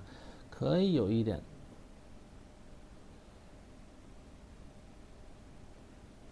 你看那个，我不知道大家看没看过啊，一些什么王雪涛啊，他们画画的一些视频啊，我不知道有没有看过啊。那么他画画的时候，我有时候看他出枝就出的特别奇怪啊，他的这个有时候枝子，他不是说从底下这么往上画，对吧？那么正常我们讲这种，画画要什么笔笔生发啊，笔笔生发。那么它每一笔啊，它都是互相是一笔连接着一笔，对吧？上面一笔呢，就生出下面的一笔，就是你的下一笔是根据你的上一笔才有的下一笔，明白吧？就这，所以，但他的有时候他画的这个，我看他出枝的这种视频啊，它有时候这个枝子画的一开始呢，它画一些小枝，然后呢，你不知道它画啥，其实看不出来啊，它看到最后才能看出来，看往后才能看出来它画啥，就是有时候这种画画的这个程式啊，就不是特别的固定啊。那么这就是一种，如果上升到这个艺术理论里边啊，艺术理论里边就是什么一种被称之为咱们的一种艺术心理定式。因为每个人咱们都有这种起笔式有一种习惯啊。你有没有发现你自己画画有你自己的习惯？你用笔可能有自己的习惯有可能自己都不知道，有可能自己都不知道。那么这个就是一种被称之为艺术心理定式的这么一个词儿。那么我们是要在不断的这种训练当中你慢慢的优化它天天训练，天天的让这个程式优化你的这个程式它就会能够达到一种更好的这种地步境界。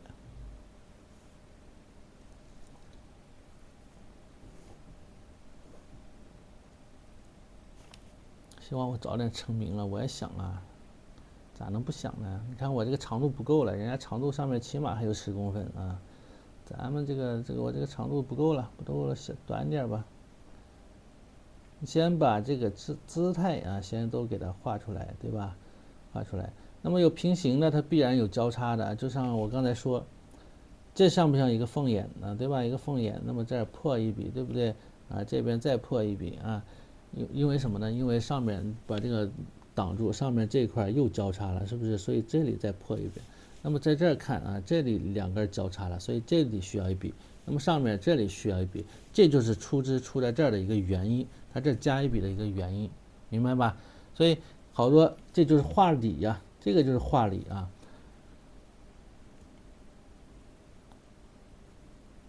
那么再来看这里边再来看，那么这只和这只它又交叉了，对不对？所以中间又来一只又来一只，对不对？往这边又来一只，那么这个组合在一块它就破开了。那么这只和这只这边又来一只，这么上去，是不是又破？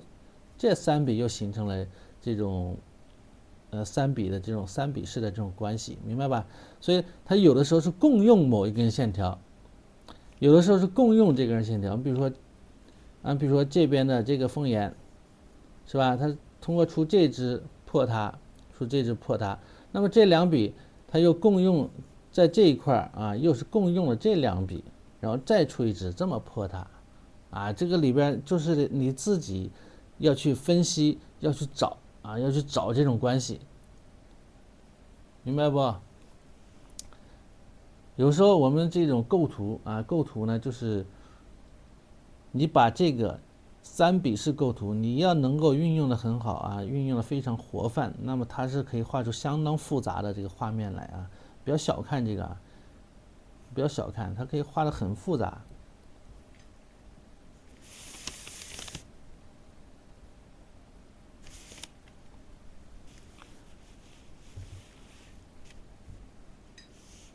所以有时候你们说这个什么画理画论总讲一些画理画论，它并不是一些空话而已并不是说讲几句给你念叨几句这个画理画论你就能够长知识了或怎么样这个没用没用，你必须得理解它在画面当中是如何运用的才行，明白？一生二，二生三，三生万物，对，就是这样的，这是比较空的一种话，对不对？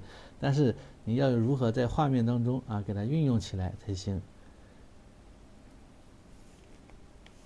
就是好多这种国画它有时候这课讲着讲着就像玄学的感觉了就形而上了，所以比较，你看这个又交叉了，对不对？交叉了怎么办呢？这来一根来根这么下来啊，垂到这个母鸳鸯的旁边啊，垂到它旁边去。好了，这边还有，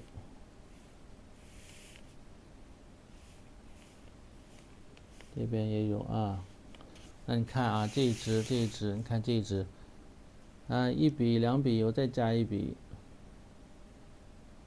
然后从这边再破啊，再破，再出枝啊，再出枝。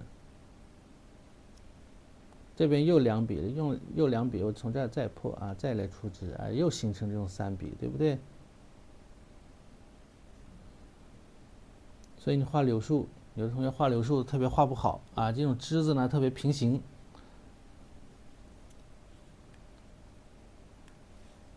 画着画着，要么平行了，要么就一根是一根啊，谁也不搭理谁，画到最后，那么就不行啊。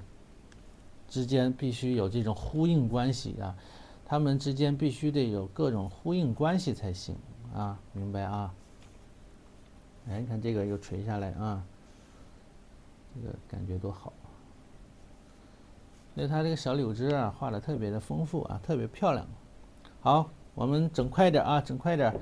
我把这个趁着没干啊，趁着没干呢，这现在还潮潮的啊，湿乎乎的啊。那么它这个画的是比较结实的啊，有些重墨啊，重墨进行一些勾勒呀，皴擦呀，稍微重一点的墨。有些呢可以等它完全干了之后，在上面皴啊，在上面皴。有些趁湿的时候让它融合进去，所以这个方式啊都不一样。你看，可以皴一下，重墨啊，皴一皴。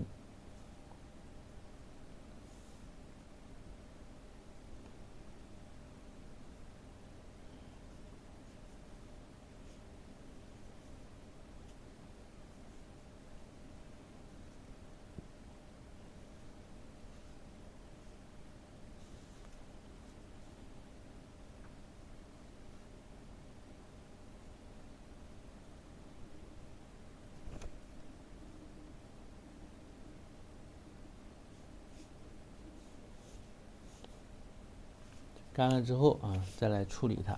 先把上面啊该点点的点点啊，该点点点个胎点，该点的现在啊可以先给它点上，把这个墨色的这种层次啊，现在是比较均匀。一开始的这个淡墨它比较的均匀，对吧？那么现在呢，我们来通过点点呢在上面皴擦的这种方式啊，来增加它一种丰富性，笔墨的。有些干了之后啊，再用这个干墨啊皴擦。好了，不要画多了，画多太湿太肉啊，它就显得特别的肉吧。好，那么小叶子我们先不管它，先把花给处理了。那么花的这个枝干啊，枝干呢，赭石色啊，赭石色。拿小笔啊，不能用这种大笔了。赭石，有的呢加一点，可以加一点点淡墨进来啊，加一点淡墨进来。赭石加点墨。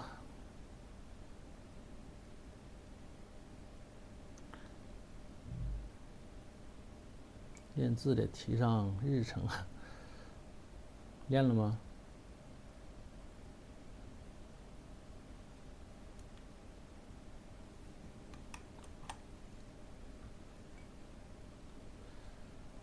它得这个，比如说这2支啊，有2支，有一支呢颜色重一些，有一支颜色浅一些啊，要浅一些。你先画这个跟前这个浅一点的啊，先画这个浅一点的，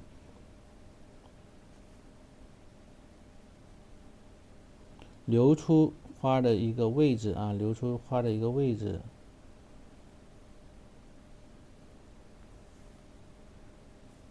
你看这一支，它出枝是这么出，是吧？这支梅花，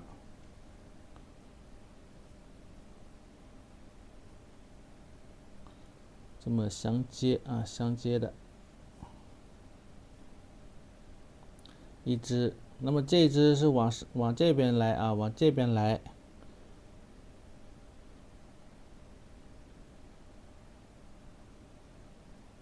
啊，它往上去的啊，这边呢有一只往上啊，往上，然后这边啊，这只是这么出来的啊，这么出来的。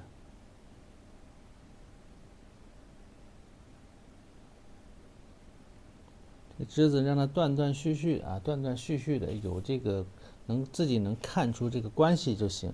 好，那么我们再来看上面枝，它是不是又形成了？上面枝稍微重一点啊，重一点。那么中锋用笔啊，手呢胳膊可以稍微旋起来一点。哎，你看看，马上是不是又进行了一个什么交叉啊？进行了一个交叉，是不是？是不是三笔式的啊这种构图啊？三笔式的构图是吧？一笔、两笔、三笔，对不对？那么这个地方它马上又形成一组啊，一二三，是不是又形成一组？一二三，对吧？所以三笔式的构图啊，自己慢慢体会啊，它是能够变化出无穷的这种构图的。只要你掌握好了啊。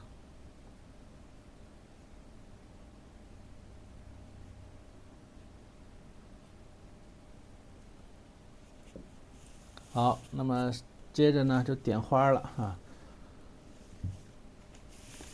点花，这花呢就是一个基本功。那么在点花的时候要稍微注意一点藏锋啊，藏锋。你不藏锋不行，有的同学点花的时候不藏锋啊，不藏锋点出来是什么样呢？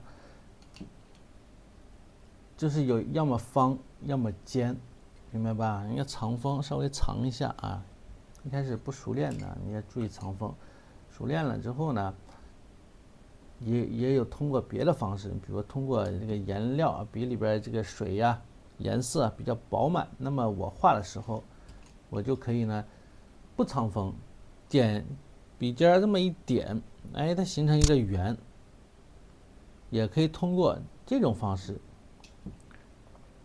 那是一个更高级的一种方式了，那是到后期啊，后期大家画熟练了之后啊，梅花呢也是朱砂呀，曙红啊，朱砂和曙红，看一些大师画画的时候啊，他的那种感觉就是那样的啊。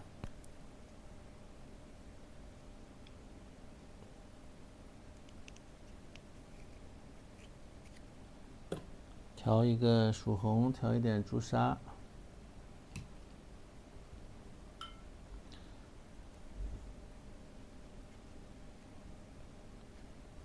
朱砂可以以朱砂为主啊，稍微来一点曙红，哎，调出这么个颜色，不要完全用曙红啊，曙红这个颜色比较红啊，哎，朱砂为主，稍微调一点，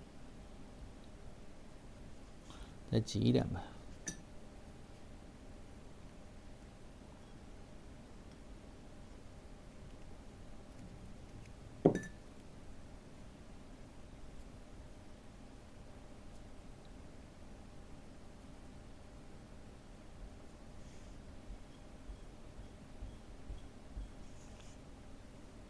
注意蘸色，不要蘸得过于饱满啊，不要蘸得过于饱满。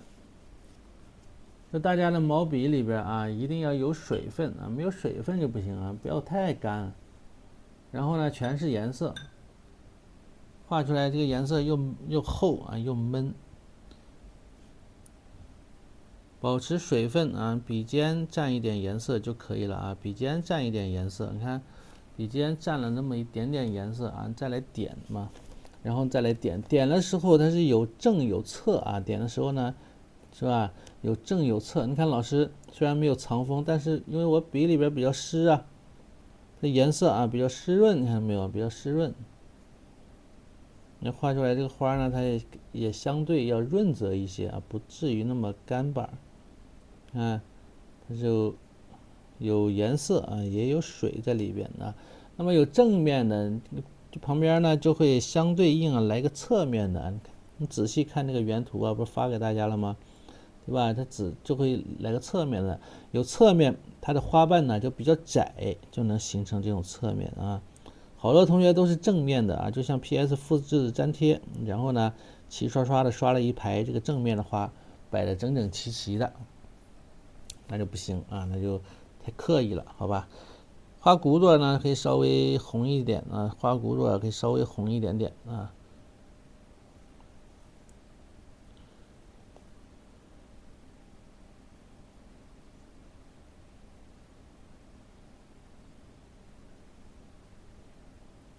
这边有小的啊，有小的，有大有小。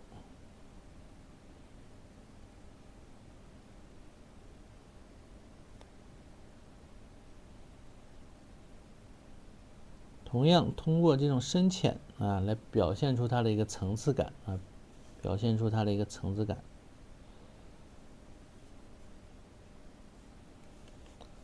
那么继续啊，把这一块呢就给它丰富起来啊，就稍稍快一点啊。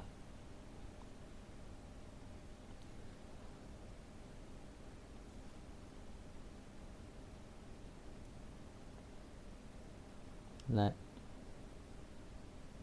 那么又来个侧面，你看侧面的话呢，它就可能是正对着你的这两片，它是比较侧，然后后面呢是展开比较大一些，毛笔压下去啊，大胆的把毛笔压下去，有大有小，那么形成了这种侧的感觉啊，就形成这种微侧的感觉。旁边又可以点一点啊，点一点小花骨朵，点一点小花骨朵，是吧？这种花的梅花的一种画法啊。这边呢也是，后面呢可以淡一些，颜色淡一些啊，颜色淡一些。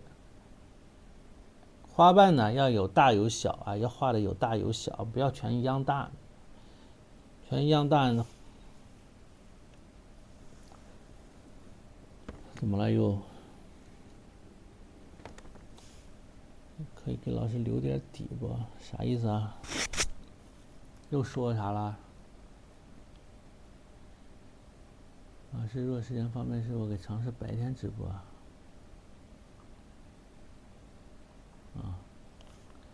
暂时白天没法直播啊，暂时无法直播。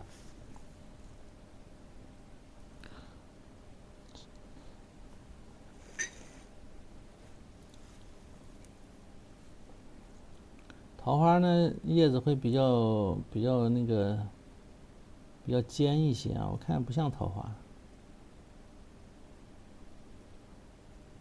梅花的叶子就是这个形状，就是这个形状。桃花叶子比较长啊，比较长。梅花叶子就是这种小椭圆啊，小椭圆形，而且你看它这个花柄比较短。梅花呢，它是就是几乎就是长在树枝上啊，它因为它花柄比较短啊，它没有那么长的花柄。像什么海棠啊，它们的这个梨花呀、杏花呀。它们的花柄比较长一些，不要觉得长了叶子就一定是桃花啊，长了叶子有可能也是梅花。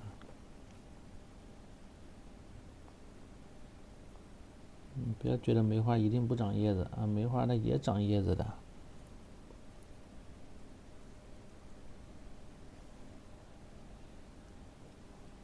那么这个枝子还没画完啊，咱们先呢是以这个花为主啊，先以花为主。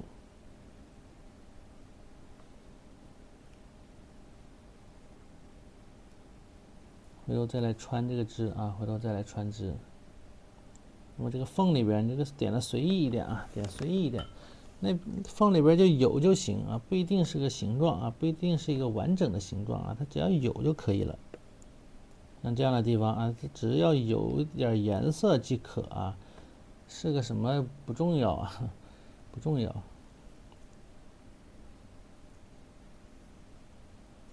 到了发梢到了枝梢这一块啊，可以呢，颜色啊稍微的鲜亮一点啊，是一朵盛开的。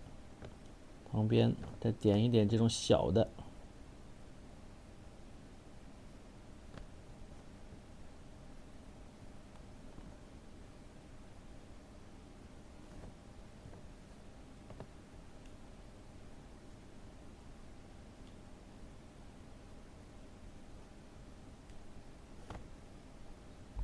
哎，有就可以了啊。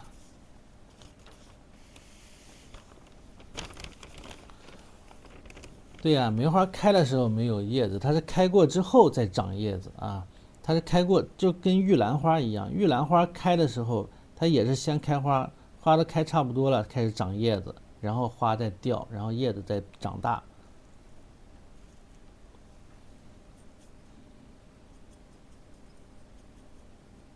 你就不用纠结这个了啊，这个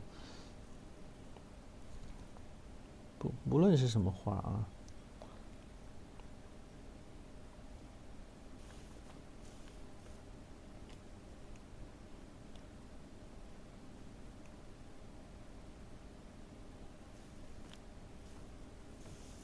我这个毛笔用的稍微大了一些，有点过分了啊！大家不要用太大的毛笔画这个画。其实我有一支以前呢有一支特别好用的这种小的这种蒜头笔，就是专门点这种小花瓣用的啊，特别好。后来用秃了，让我给用秃了，哎，然后又没买着特别大小合适的这种。那么这种笔呢，专门点这种小型花瓣的笔啊，其实叫蒜头笔啊，其实叫蒜头笔。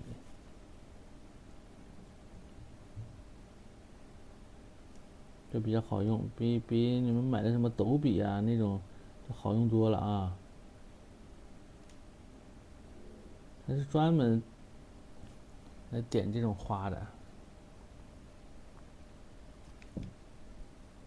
好，花整完啊，开始把叶子加一加。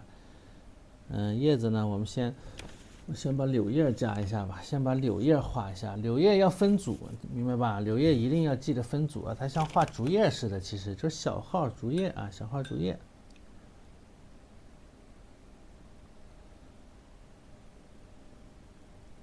柳叶呢也是这种绿啊，花青啊，可以用花青调墨啊，或者我在之前就是上一节课的这个绿啊，你刷，调一点刚才这个画鸳鸯的蓝，哎，它不是偏绿了吗？把这个蓝又整一点进来啊，就这个颜色啊，废物利用啊，不然的话就给刷掉了，又浪费了。哎，调一点，调成一个绿色了啊。再把刚才的黄啊，没用完的鹅黄再来一点。哎，更绿了啊！好，现在这个颜色呢是大致是差不多就是这个颜色啊，再整一点墨进来，整点墨，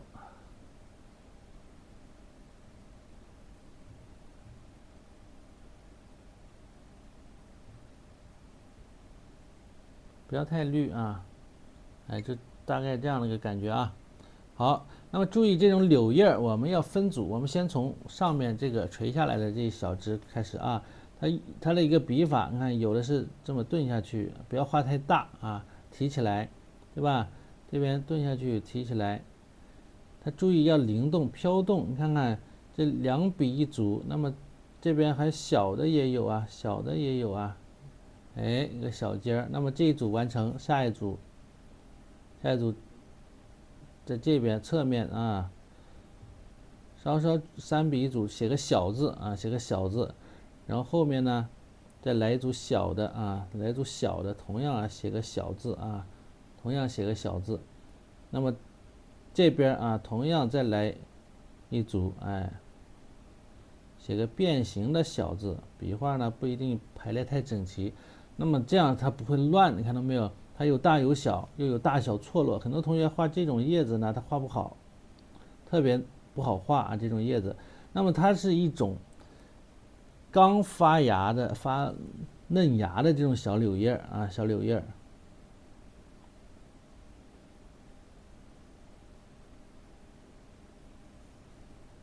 再来一组，又写个小字，给它形成一个小字，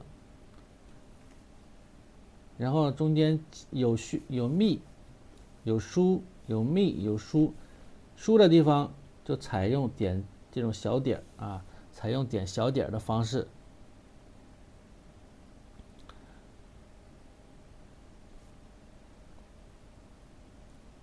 不讨论这个问题了啊，不讨论这个问题了，是啥花无所谓啊。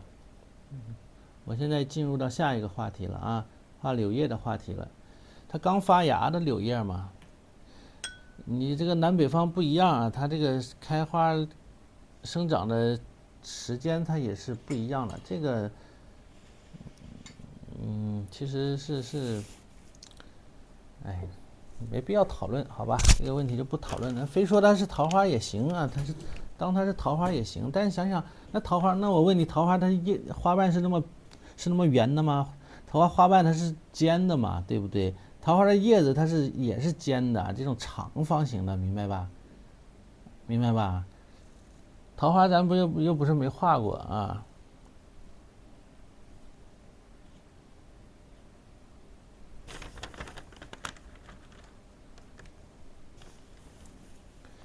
好多这个，比如南方啊偏暖一些啊，它有时候或者还寒乍暖的时候啊，它就是可能会有这种开到一块的时候。这柳叶它发芽，它冬天过后啊，比如说还没有立春的时候，它就有的就开始发芽了。只要温度上来，明白吧？你在南方啊，有时候就有一年在老家，这个玉兰花呢，还没过年啊，刚过年完啊，刚过年完，这玉兰花全开了。等我上学来到北方，过了2月，玉兰花才开。就这样啊，这个事情你不要纠结啊，咱是学画画的，对吧？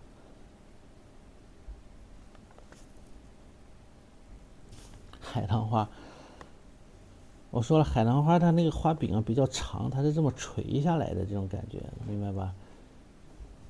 而且海棠花它的叶片也不是这个色啊，不是这个色。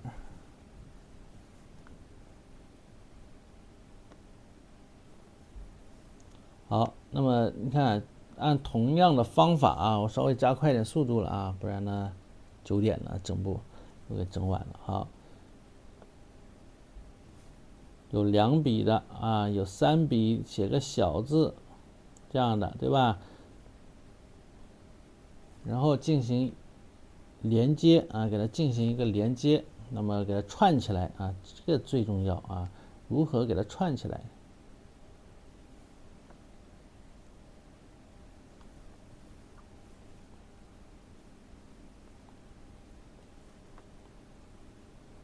那么像这种它翻转过来、垂落过来啊，那么它这个叶子呢其实是翻着的啊，就像那个风竹的感觉啊。在风中有些竹叶它被吹翻了，它是有这种仰着的感觉啊，往后仰着的感觉。咱们这个因为没有画上去啊，咱们就少一点，不要画太多了。那么继续呢，往这边啊，上面这边，它其实有一个垂落啊，上面这块有一个垂落。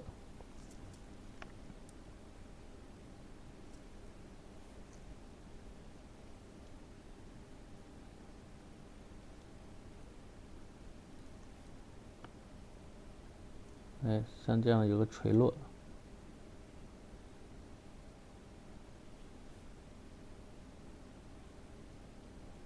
那么同样，叶片它是有大有小啊，有大有小，又形成了一组。那么往这边啊，它这么垂过来，被风吹着拂过来。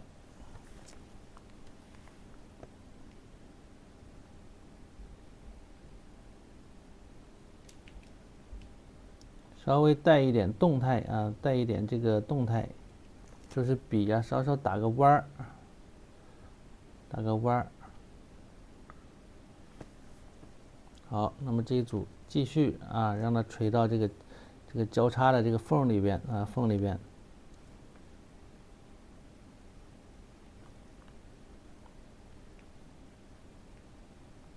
这种密集的感觉它就出来了啊，密集的感觉它就有了。同样记住啊，3笔写个小字啊，对吧？3笔写个小字，然后空里边加一点小的笔触。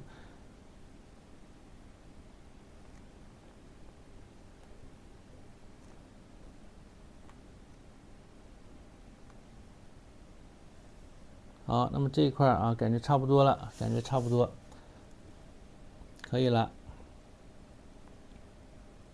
到这边啊，往这边，这边我们主要啊，先从一些疏的地方开始画啊，先从一些疏朗的地方开始画，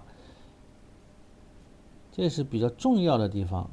里边比较浑的地方，比如像这样里边是浑的地方啊，你可以稍稍浑水摸鱼一下啊，没关系，明白吧？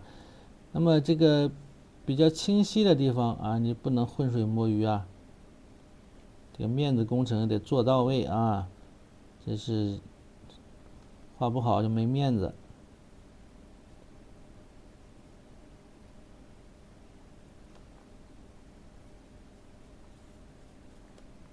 同时注意一点这种疏密啊，疏密节奏感。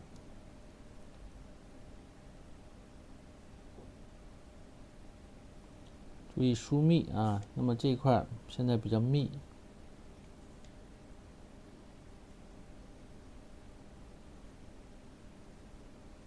比较密，对吧？好，我们再看下一支啊，下来垂下来这一支啊，往里边呢也得添加一点啊，可以稍微小一点，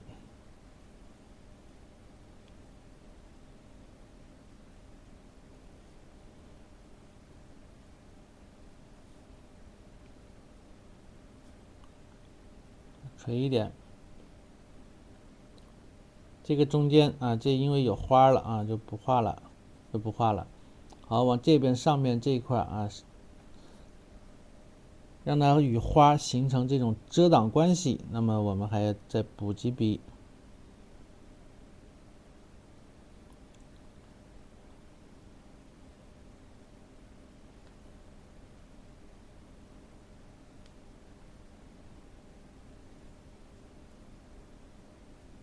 哎，就掌握这个规律之后啊，掌握规律之后，我们再来画，你就不会乱啊，不会乱。稍稍注意一点这种疏密的层次即可，对吧？那么这个里边我说了，你可以浑水摸鱼，你可以稍稍浑水摸鱼啊，用笔呢可以快一点，然后还打个圈，你看。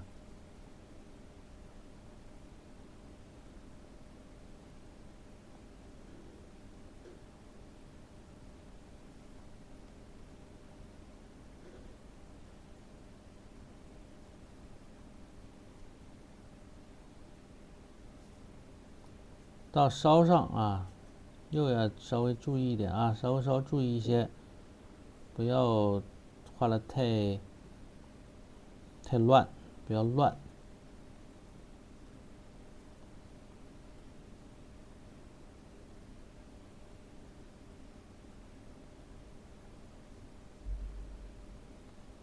哎，那么这块啊，这种层次感呢，疏密的感觉呢，就比较强烈啊。比如说这一块，我继续啊，再重一点的颜色，行不行啊？笔尖再调一点墨吗？整个现在是一种比较平啊，比较平和的一种状态，重一点的再来加一加，哎，打破一下，稍微破一破，对不对？加几笔吗？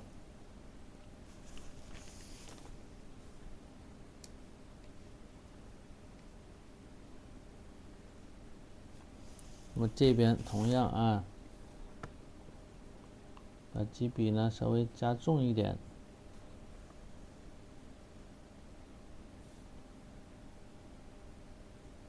打破它的这种平衡啊，这种和谐的状态啊。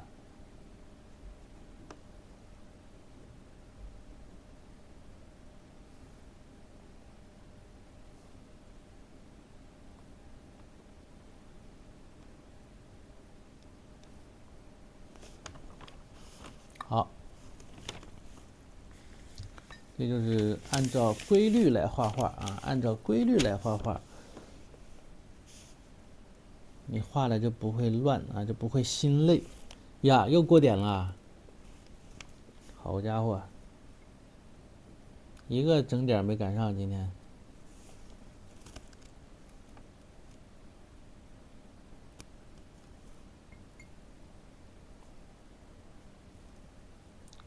搞什么？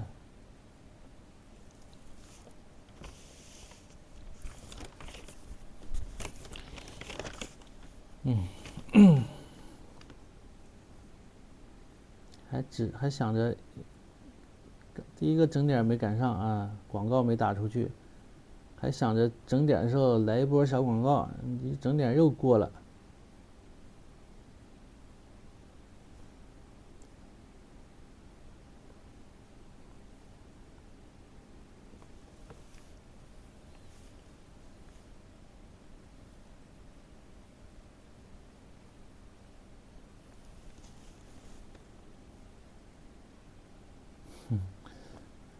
看迷了是不是？跟看电视似的啊！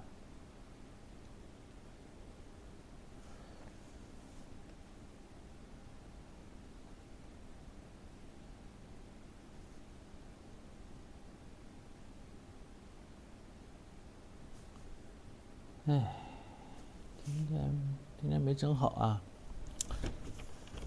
今天小目标搞不好完不成啊，小广告没打。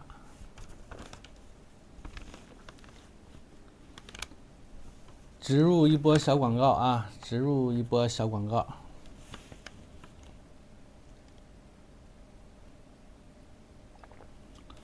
咱们这个课程啊，课程呢，这个回放啊，在咱们的这个1号链接里边，老师的小黄车1号链接。那么咱们的课程啊，包含这种小写意啊，这种小写意，还包含明天啊带大家画的这个动物啊，要明天带大家画这个一个非常吉祥的动物啊，也比较凶猛的动物，它叫做金钱豹啊，它的名字叫做金钱豹。祝大家新年发财啊！发现没有？就这些动物啊，再凶猛的，在咱们这个传统文化当中啊，都能给它赋予这种比较吉祥的寓意，对吧？特别在国画当中，它都这中国人的智慧啊，中国人的智慧。什么蝙蝠啊，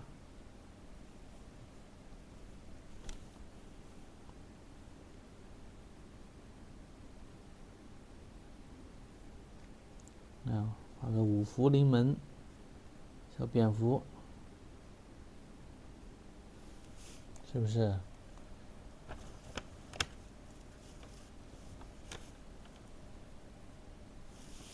啊，继续打广告啊，又说差了。就咱们课程刚刚说了，除了这种小写意，还有这个鸳鸯已经画完了啊。小写意除了小写意，还有明天画的动物啊，金钱豹啊，我有暴富，对吧？金钱豹，还有这个墨骨，上一节课画的墨骨啊，就是由这三个内容组成啊，3个内容组成，一共120节啊，120节。每节课的时间呢，几乎都是在3个小时左右吧。一开始说的是2个小时啊，低估了，说少了啊，没3个小时都下不来。啊，3个小时纯的就是画画时间，不含广告时间啊。我们上课的3个小时呢，以上课为主啊，广告就是像这样的，偶尔插播一下，放心听啊，放心听。让你觉得广告都是，哎呀，是一种缓解，对吧？一种疏解。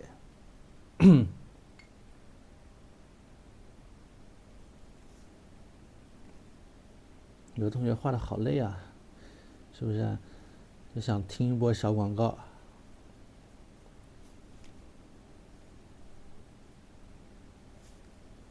好了，广告时间结束啊，咱们继续画画。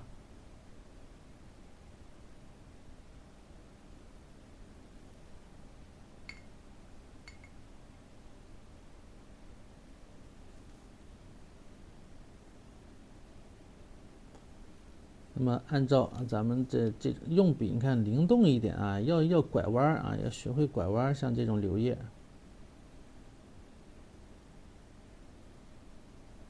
其实还就是3笔式，对吧？这3笔式的用途多广。买了课程，你下载学浪 APP 就自动啊，就会系统给你，然后用你买课的这个抖音号登录啊，自动就会给你拉入到这个群里边，学习群里边啊，不需要你自己进啊，你就自己被拉进去了。作业我都给点了，最近是都给点评了啊。以后呢，如果时间不够啊，人数多了嘛，现在越来越多啊，作业也越来越多，回头会开一些点评课给大家点吧。好吧，目前现在是我感觉哈，400人之内，我感觉我都能点完，400之后，我感觉我就这个点评作业可能就点不大完。对前400名的同学负责任啊。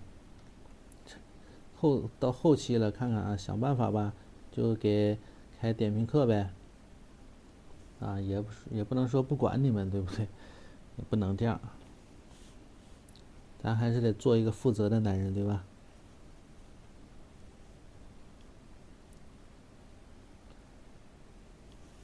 用我不大宽厚的肩膀啊，扛起大家的绘画之路。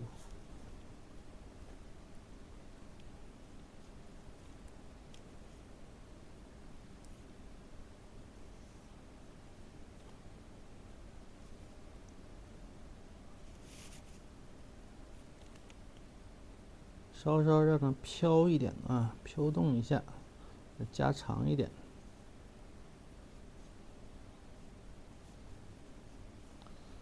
哎，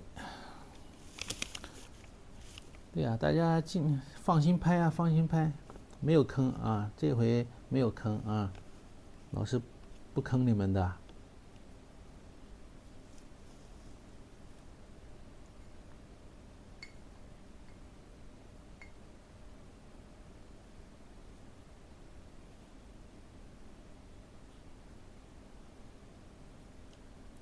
同是天涯被坑人啊，老师不坑你们。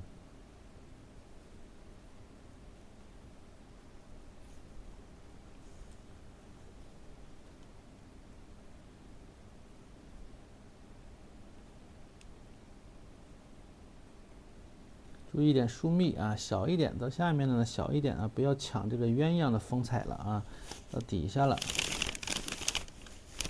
鸳鸯为主啊，鸳鸯为主。这个受气的鸳鸯啊，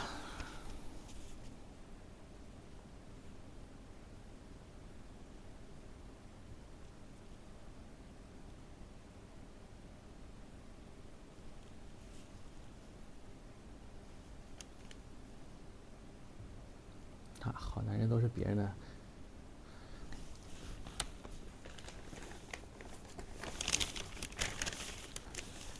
一般啊，一般呀。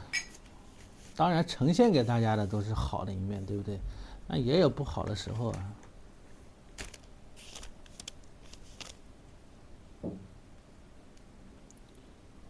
就是你们选择的这一面呢，是我画画的一面，那是我最好的一面。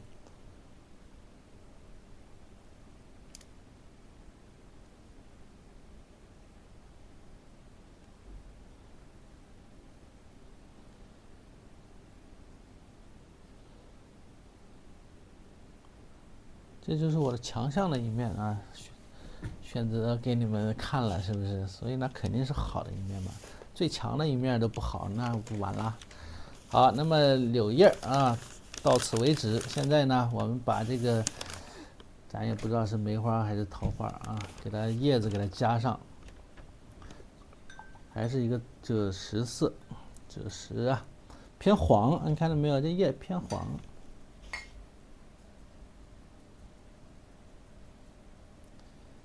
黄赭石为主，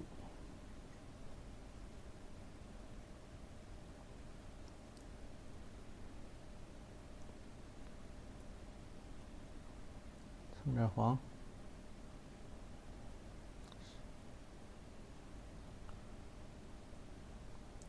有那种小碟子啊，像画写意画的，有那种像老师颜料盒这样的啊，哎，这种的小的这种小盒的这种颜料，它就比较好用。你可以拿这种小盒啊，颜料，你把这个吸管颜料给它挤进去，或者用完了给它挤进去，让它成为一种像类似于素墨似的啊，一种比较素的这种颜色。笔尖呢蘸着点这个朱砂呀，或者是曙红啊，赭石啊，蘸点赭石，或者是朱砂，稍稍，你看大致就是来笔试一试啊，试试色，试一下。用完当调色盘，不用完就让它成颜色啊，让它成颜色。调色呢还是在这盘子里调，那么让它故意让它时间放长，明白吧？放的比较长，然后形成这种脱胶的这种状态啊。有时候画写意画呢，别有一番滋味啊。你像这个谁呀、黄宾虹啊，黄宾虹画的这个写意花鸟，不知道大家有没有看过啊？这种大师的这种，它好多这个颜料呢，感觉就像是脱胶的这种状态下画的，别有一番滋味啊。哎，那么有脱胶的，也有加胶的啊，这种画法的各不相同啊。有人喜欢用脱胶的，有人喜欢用加胶的，你知道吧？比如徐渭啊，喜欢加胶画。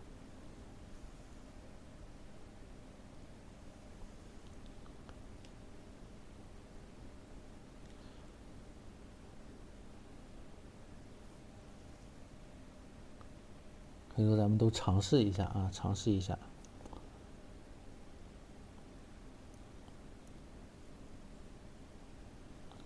我认识一位老师啊，画这种加胶的这种画呀，画的特别好。哎，辽宁的啊，辽宁的。那会儿在学校的时候，没跟他好好学学啊，有点可惜了。当时不大能欣赏得来呀，这种画法，感觉太麻烦了。画个画随身还得带这个胶水。像他是之前是大连美协的那个，哎，是青年美协主席还是副主席啊？记不住了。然后呢，像他这样的人呢，其实就是会经常参加一些活动啊，参加活动就得什么进行各种笔会啊，这个明白吧？然后呢，他画画特别喜欢加胶。那么我当时我就想，这难道天天画画还得带瓶胶水吗？这个那不麻烦了吗？你看有时候出去参加个笔会，那不得上来就咔咔就画呀，还带个胶水。当然了，他像他们这样的都有人都抢着帮他端胶水，对不对？不一样啊，所以呢，是我多虑了。后来一想，瞎操心啊。但画的特别好，特别喜欢。后来我感觉挺好，特别具有个人风格。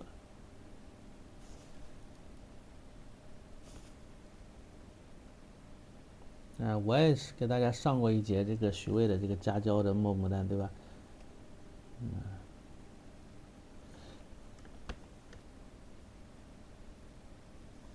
那么徐渭这个课啊，加胶这个课哈，这个知识点就是让我给挖出来的，不然大家都不知道，谁知道？你们以前上临摹课，临摹课老师教你画徐渭的这个墨葡萄或者墨牡丹，有让你们加胶吗？没有，对不对啊？这就是我扒拉论文的时候扒拉出来的，明白吧？扒拉一些这个人家写的论文。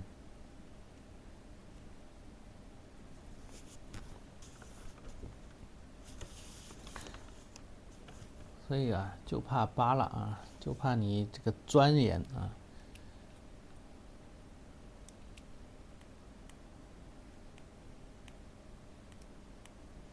只要你肯钻研，总会有收获啊！你看扒拉出好多知识点来啊！当时为了做那个课呀，哎呦我天，告诉我要做做多少一套是90节课啊，30写意，30工笔墨骨，30什么彩墨青绿啊，那给我头疼的啊！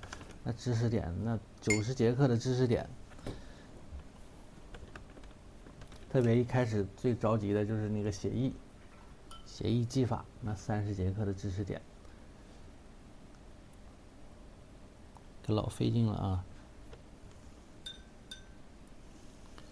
因为当时刚做完你们的那个赏析课啊，格高四翼嘛，正想能歇一阵啊，紧接着就来了个紧急任务。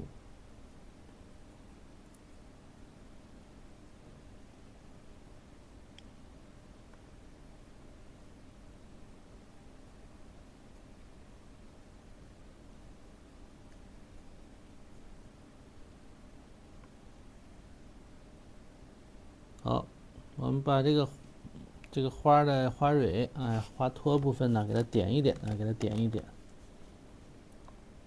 就用这个红色啊，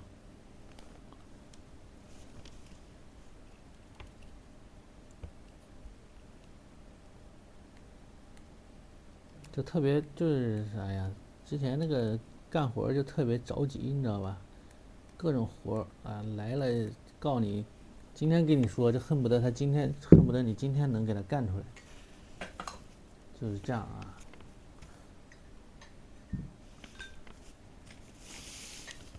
猝不及防了，天天都是生活在猝不及防当中。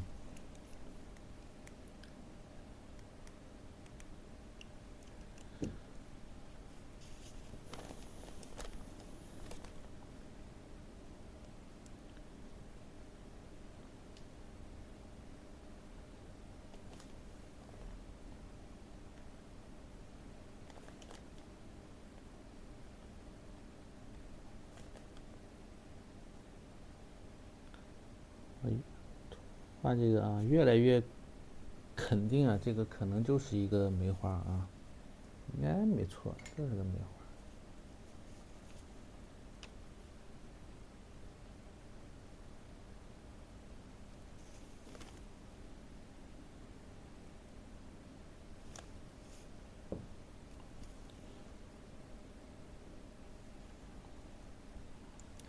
不是逼到我学了好多技法，你知道吗？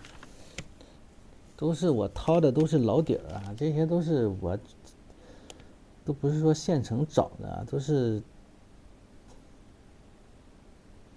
知识储备啊，这么说啊，都是知识储备啊，明白吧？特别像特别着急的时候啊，那都是完全就靠个人能力和知识储备啊。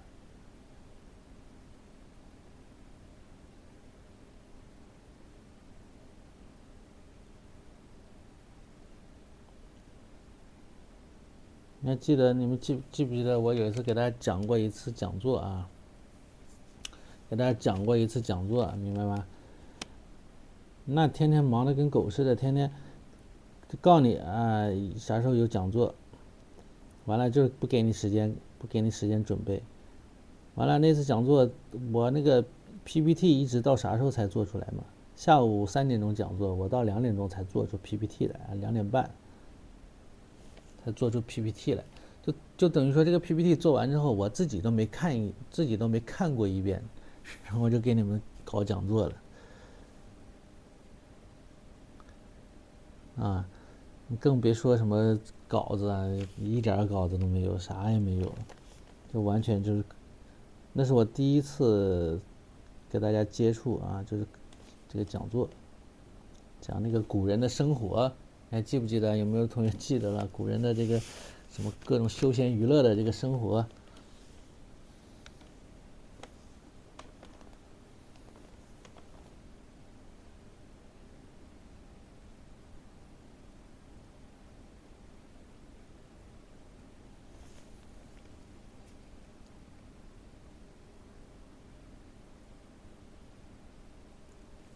所以有时候一提起这些往事，就嗖的一下又有点紧张了，就那种紧张感又回来了。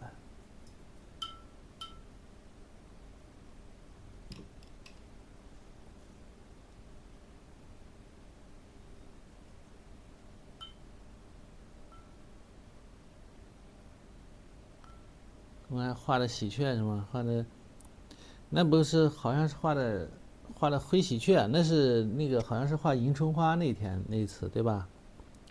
画了个喜鹊，后来不又给画了一个讲了个阎伯龙嘛，对不对？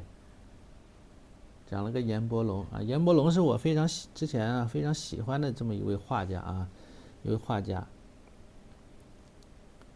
他是一个满族人，是一个满族人。那么这个画家也是啊，那么知道他的人其实并不多啊。我看现在好多老师在讲这个阎伯龙，啊，都是我那次公开课之后讲完之后，我看好多老师就认识他了啊。那么这个人其实，因为首先美术史上，这个正常的书籍上你看不到这个人啊，那没有介绍，明白吧？我为什么能知道呢？因为他是京津这一块的，然后我的老师啊，我有一次帮老师整理什么资料的时候，发现了这么一位画家，哎呦，一看画的还真不错呢，然后整理了照片啊，整理那个照片，我发现的，然后我就学了一段时间啊，学了一段时间，然后那个又是因为要做这个什么课，哎呀，做这个流派课程，必须得让我挖出几十位画家来，我又给挖呀挖呀，然后我就想起阎伯龙来了啊，而且他这种小写意啊，一个是一般人比较喜欢啊，大众的比较喜欢这样的嘛，它好看，对吧？它比较好看。然后后来还挖了好多什么我老师的老师呀这样的，像他们像什么，什么这个叫什么京津画派的，还挖了个谁？哎，现在没想，忽的一下想不起来了啊。就是一个老师，我的大学一个老师的老师，叫穆仲卿，对，穆仲卿，穆老，他们是金门八老之一啊，金门八老，你知道，金门有8位画画的老先生，我又给挖呀，到处挖，挖完北方，挖南方。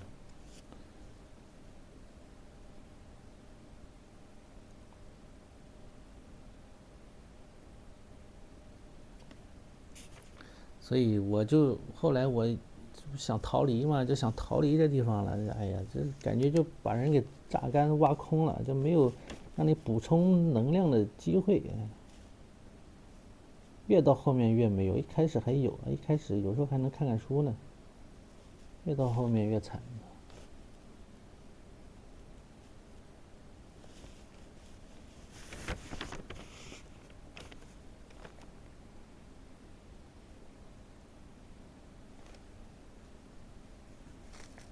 好，不能再说了，人家会不会告我投诉我？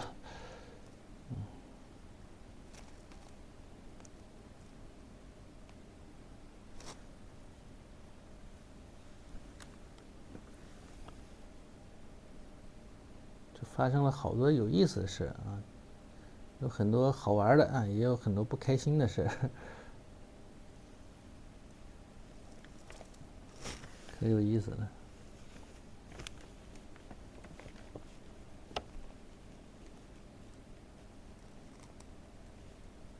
现在想想也挺有意思啊。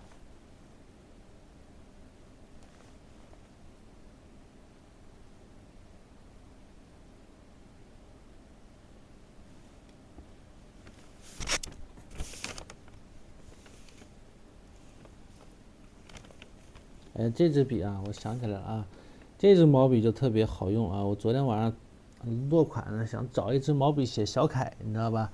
我就这个落这个款的时候，咋就没有合适的毛笔？要么都秃了啊，要么秃了写不出笔锋来，要么呢就是太细了啊。像之前这支这个小毛笔啊，还有一支小毛笔，像这支小毛笔就太细了，你知道吗？太尖了，这个一写就特别尖。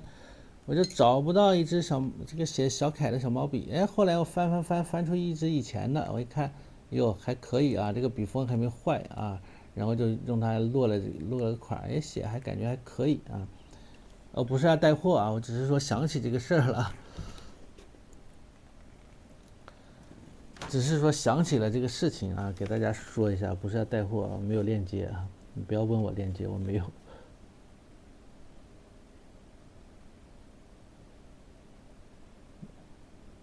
给大家分享一下啊，这种忽然得到一个宝贝的这种感觉。上课时间2、4、6日啊，2、4、6日。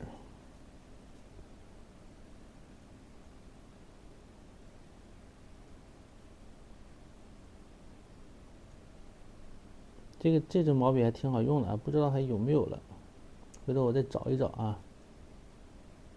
回头去那个店里我再找一找，如果有呢，看能不能上来给大家分享一下。我自己也想买几支，我记得还有一个大号的，这个我当时一共买了2支，一个小号的，一个大号的。这个笔杆也很特别，一头大一头小。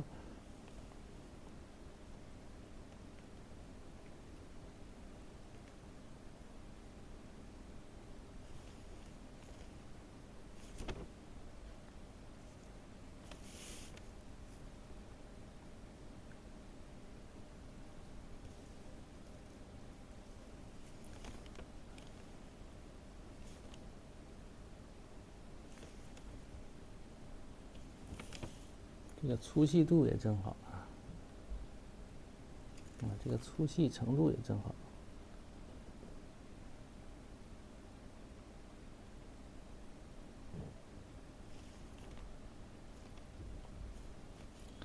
好，快点把这些都点完啊，大致点完，不需要特别清晰啊，有一些呢就。但是你心里边得有数啊，知道你这个画的到底是个什么形状的，对吧？你不能稀里糊涂的啊。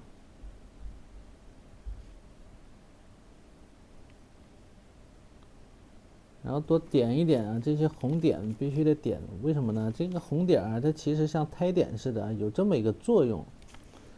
点完之后，画面会丰富一些，层次感会好一些啊。有的同学不喜欢点，觉得费劲，对不对？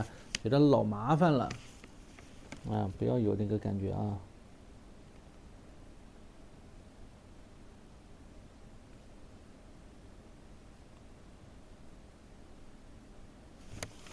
包括这种小叶子啊，它都得有个叶脉啊，一根就可以了。这种小叶脉呢，就来一根就行了，就用这个叶子片的颜色啊，比它重一点就可以啊，比它重一点就可以。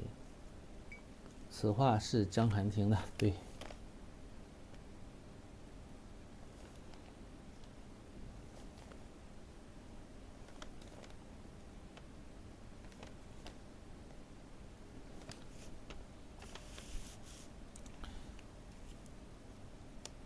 报了几次技法提升课，对吧？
好，差不多了，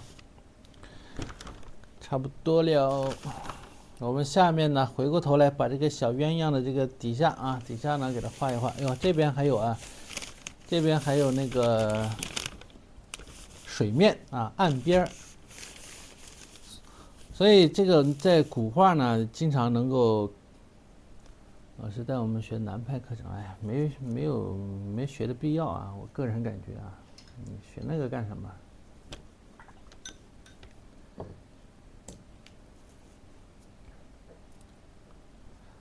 那个我一个人也教不过来啊，浅滩啊，在古画里边这个叫沙主啊，沙砾的沙啊，三点水一个者，人这个学者的者啊，沙主，所以称之为沙主。你可以看到好多古画的名字都是什么什么沙主啊，沙主双琴，沙主双押，啊，什么都是以这个命名的啊，所以这是古画当中啊常常出现的这种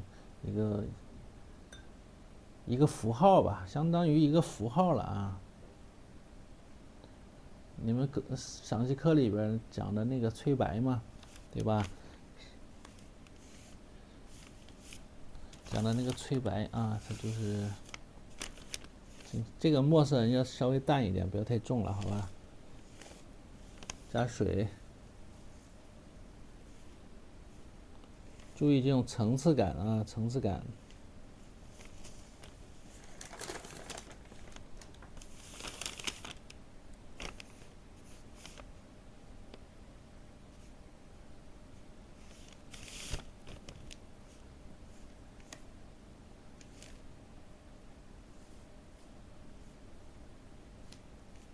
哎，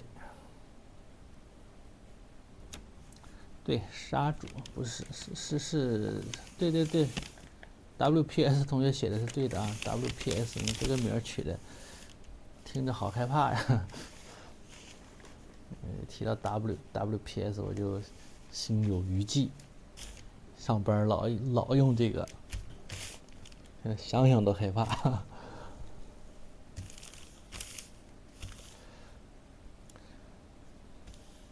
来，我们再把，哎呀，这么高级的纸竟然有这么多小点点呢，你看看，像下雪一样啊，像下雪了一样。前边是个柳树啊，是棵柳树，染一下这个三绿啊，三绿。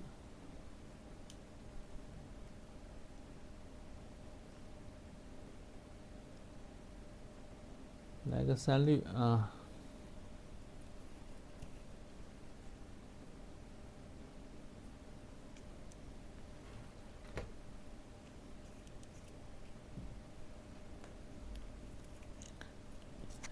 用的红星，用的红星，这个纸还可以啊，但是没想到啊，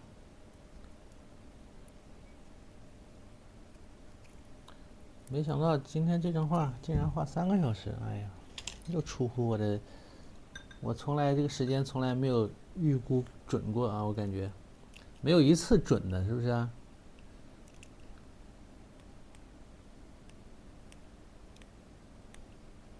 每次都没有控制准。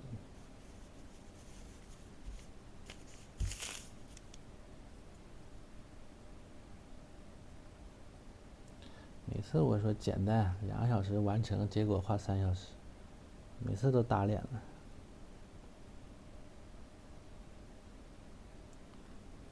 调点三绿啊，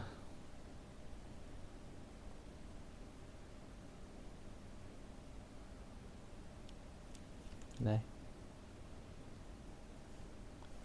这个三绿啊，你要往这里边画，稍微可能要厚一点，它才能显出来。你看到没有？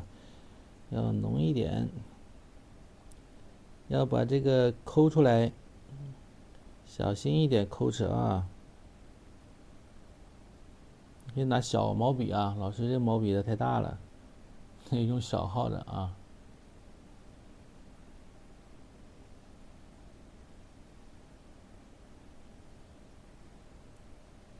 哎，把这个身体给它衬出来。好了，那往这边呢就虚一点啊，用笔呢就稍微快一点，它就虚一点，对吧？颜色呢就像花蘑菇似的，颜色比较积在上面。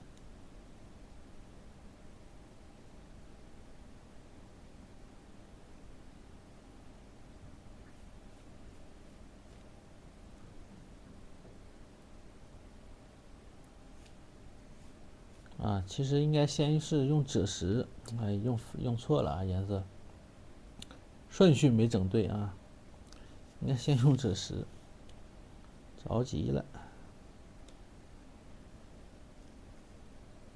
没关系啊，赭石部分我们先给它留出来吧。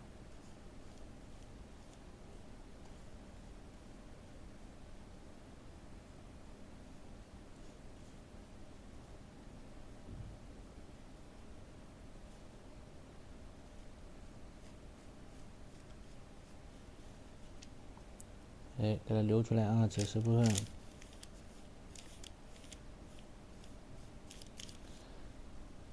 好，差不多，再来赭石。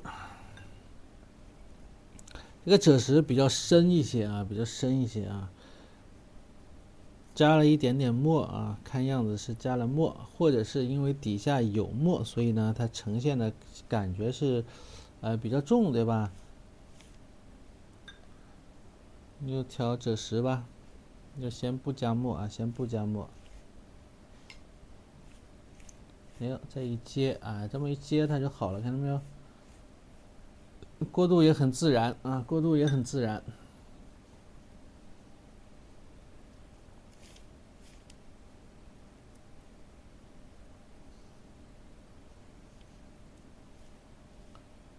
过渡也很漂亮啊。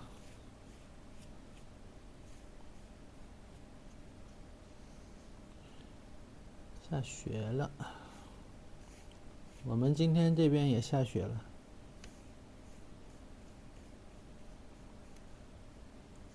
本来今天这个抖音上想给大家发一张我画的一张雪景的作品啊，是哪一年了？19年，好像是19年的时候，给一个做这个汉服的一个，不是做，不是给个搞摄影的吧？好像是搞摄影的，对，搞摄影的，他们喜欢拍汉服，拍什么，然后要做一套汉服，然后给人画了一个图案啊，画了一个雪景的图案，本来想给大家分享一下，过一阵啊，过一阵给大家分享一下。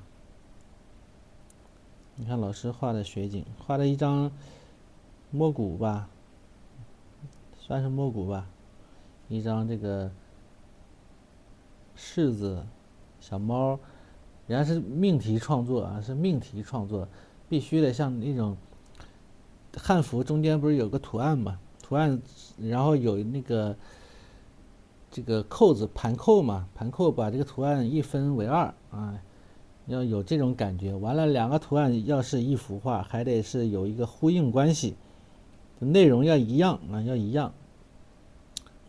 画猫啊，他喜欢猫，就是命题嘛，让我画猫，结果给人画了个猫，还要是内容都是他们定的，猫啊、柿子呀，然后有那个猫、柿子，有如意，那个灵芝啊，不是叫如意，叫灵芝，所以呢，这个寓意就是什么事事如意，要有这么个寓意。哎呦，画的脑袋都大了，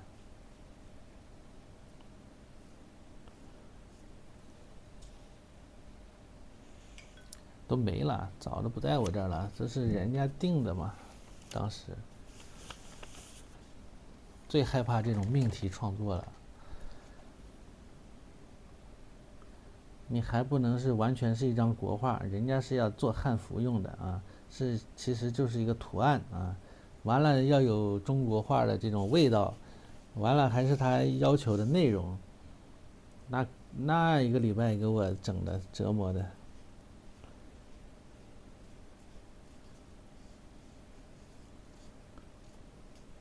内容还比较的说难听点就比较俗一些啊，那灵芝还得好看，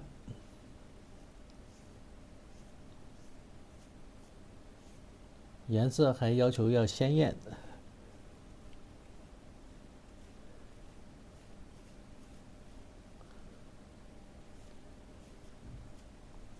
后来那个汉服做出来了，我看了一眼，但是因为它那个是要刺绣，是苏州那边的啊，要刺绣，但是刺绣绣不到我工笔画那么细啊，那个，毕竟它面积也小嘛，然后呢，所以绣出来机器绣不出来，那个感觉啊，效果不是特别的好。跟我画的画比差远了，本来还想让他给我寄一套，后来算了，别要了，还是女生穿的那种汉服。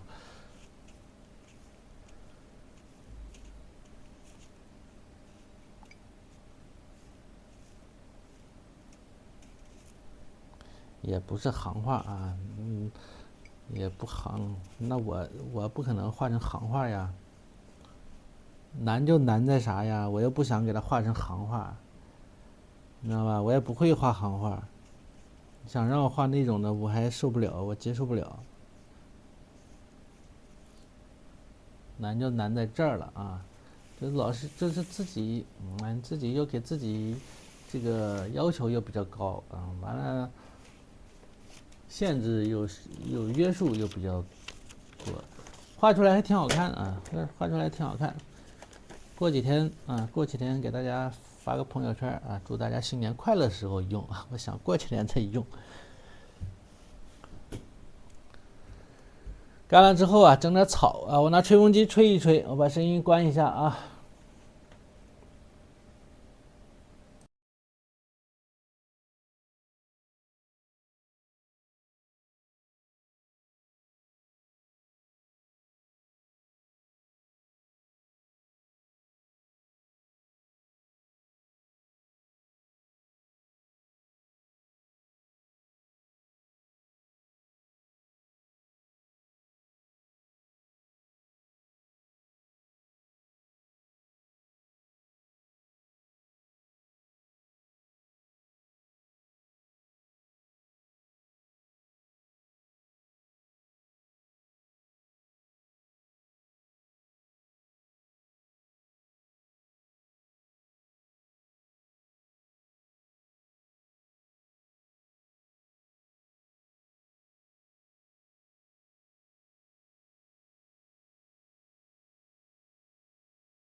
好了啊，那么这个吹的差不多了，底下呢，差不多了，微微有点潮湿啊，有点潮湿。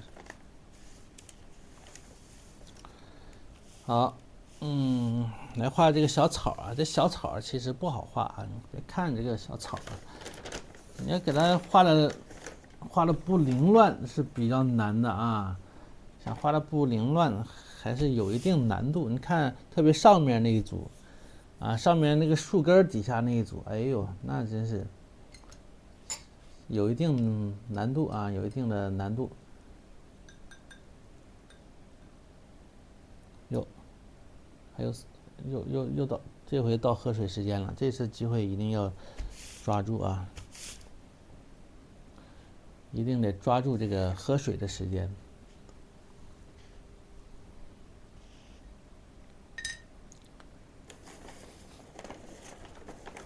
对，咱们的课程呢，我介绍一下啊，有新来的同学呢，你可以点击老师的头像加个关注啊，进入到咱们的这个粉丝群里边啊，最好是。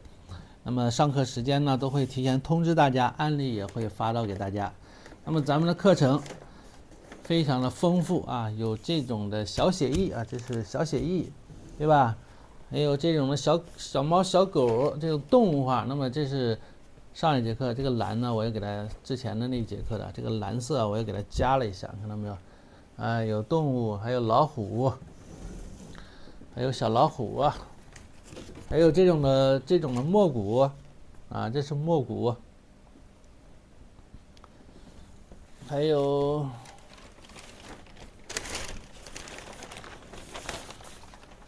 啥？哎，还有这种的小写意啊，这也是小写意啊。这都是之前的这个案例啊，都是之前的案例，好吧？这是之前的案例，为什么学不了？要用那个抖音购课的账号登录学浪啊，登录学浪。然后之前的第一幅作品的这个蘑菇啊，第一幅作品的蘑菇，哎呀，我很喜欢，我决定把它裱起来放家里吧。咱们内容比较多啊，还有画了老虎，老虎呢？老虎我卷起来了。还有明天画豹子啊，明天画金钱豹，暴富，祝大家暴富，好吧？哎，所以有动物，有小写意，有动物啊，有小写意啊，有这种蘑菇啊。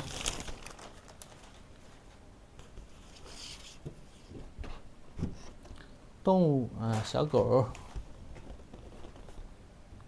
小鸭，好了，开始吧。还没到整点，怎么搞的嘛？这广告时间早了啊！再喝口水吧。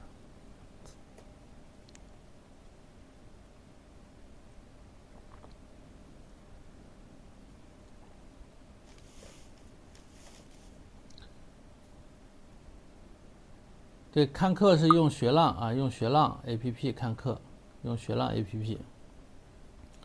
你如果是抖音购课的啊，你就下载学浪，然后呢，用抖音的这个账号啊去登录学浪，然后在我的点学习，然后在我的课程里边就能看到。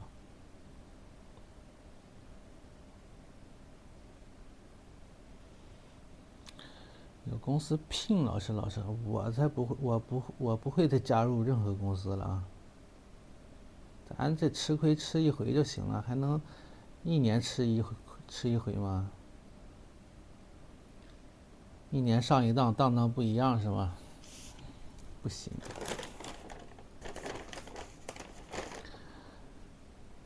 我这还好几万的工资还没给我呢，我还去。哪也不敢去，说实话。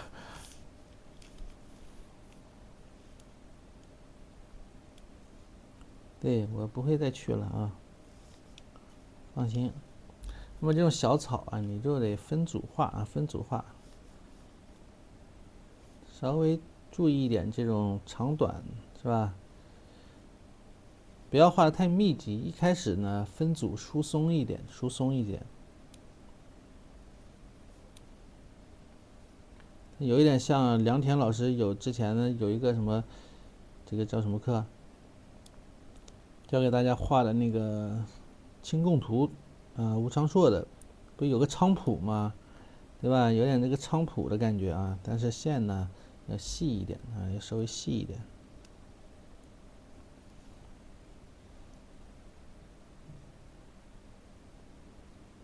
哎呀，咱这个伤了，真的是这个干伤了，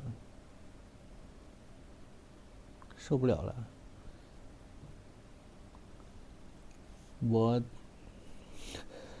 我回来之后，你都回来好几个月了，有时候晚上做梦还梦到领导给我安排任务呢，还让我回去呢，给我吓的哟。真的不夸张，不骗你们，好几回梦到他，梦到好几回，我这心理阴影太大了。梦到他听说知道我在抖音开课了啊，让我回去，多吓人。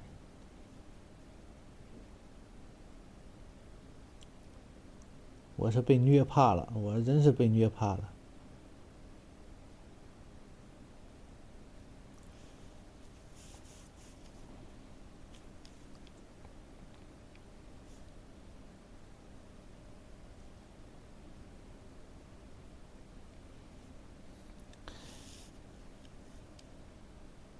对，因为我是在那边，我是属于这种怎么形容呢？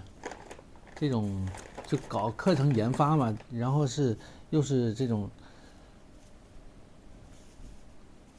智力担当，明白吧？就是什么课程设计啊，从内容啊到知识点呢，就全都是我一个人，就我一个人说了，我一个人去研究出来啊，研究出来，然后分给大家去做。哎，所以这个弄了几套课之后，我实在是这个脑汁都绞尽完了啊，都绞尽完了。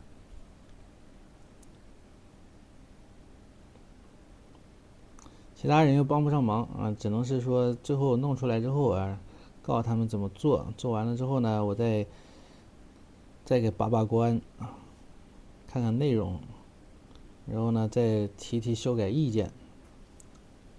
当然我自己也得做啊，我不是说我说完之后我自己不做，我自己也得研发，主要是你说坑不坑啊？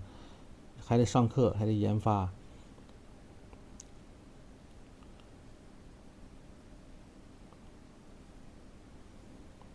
就没有这么累的主管，明白吧？哪个公司主管还自己亲自还得就是这个名头给我干什么呢？不坑我吗？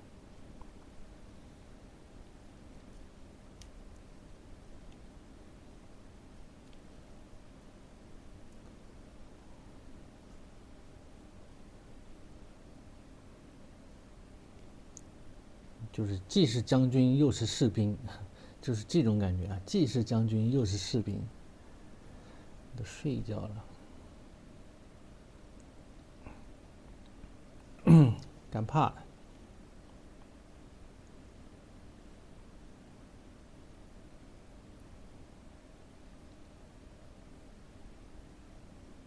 然后各种承诺又不兑现，对吧？又不愿意涨工资，又还要，又不愿意这个，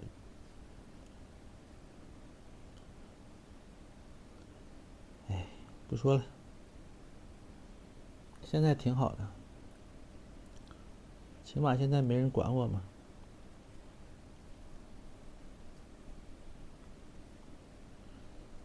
我自己对吧？我自己画我自己想画的东西，啊，画我愿意教的东西，画我自己觉得真的不错啊，不需要兑水，对吧？那有时候得一旦稍稍有一点呢，自己感觉自己有点过意不去啊，反正就是这样的。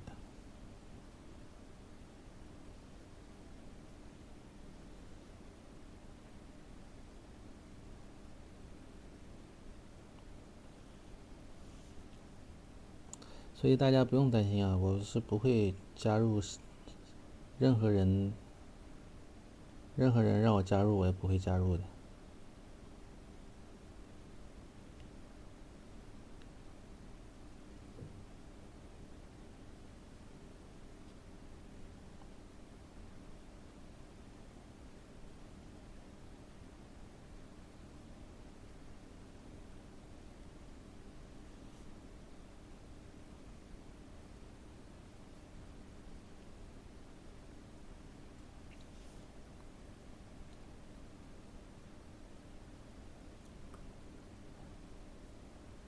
好，那像这样的小草底下呢，需要啊用这个墨色啊，把这些点一些点，大大小小的，哎，让它们之间呢又统一起来啊，这一块密集起来，统一起来，让它厚重一点。这些点就正常点就行了，不需要搞太多花招啊。有的同学还能搓出什么马蹄点呐，各种点，对吧？咱们不是画山水画啊，咱们就是正常的。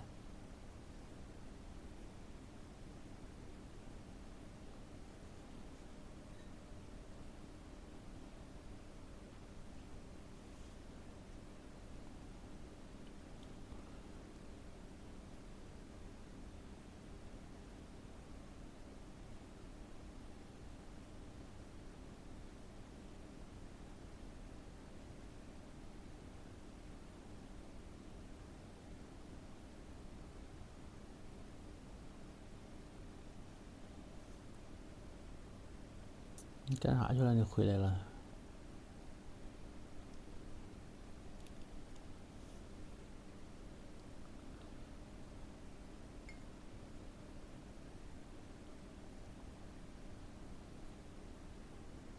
远处的颜色，哎，可以淡一些啊，淡一点。加水，整点绿啊，就是这个3绿，调一点墨。我干了之后呢，会浅一些啊，大致呢就是这么个感觉。那么这个收拾的环节，最后一定要有耐心啊！我再重复一遍，好吧？我每节课都得讲啊，收拾的时候一定要有耐心，别着急。有的同学就感觉把这些画完啊，上面的花画完，小鸭子画完啊，小鸳鸯画完，又完事儿了，这个其他的不重要了，是开始加快速度，乱来了，开始乱来啊！你最后乱来。最后就把画面效果给破坏掉了，不要乱来，踏踏实实的，一笔一画。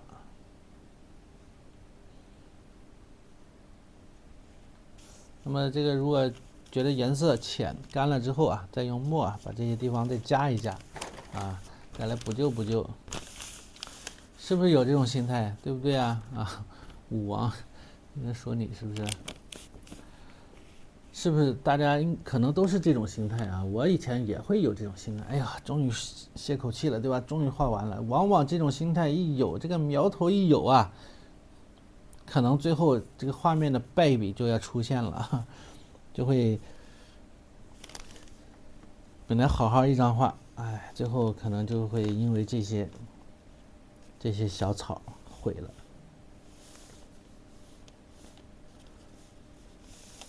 哎，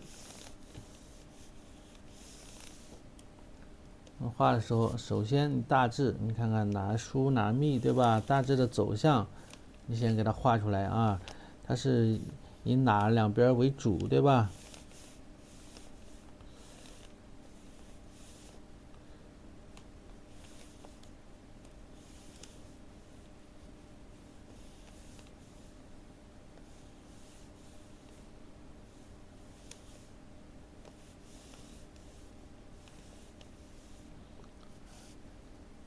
底下根部好加啊，根部呢它是比较好加的，就像你画兰花、兰草似的，对吧？那么根部比较好加，最重要的是上面这些。好，那么这一组画完，旁边再来一组，对不对？再来一组，那么这一组稍微跟它比起来啊，高的啊，长的就稍微要比它长一些，然后这边呢要比它低一些啊。好，那么我看1笔2笔这么上去啊。该上去就上去，是吧？然后这该走就走，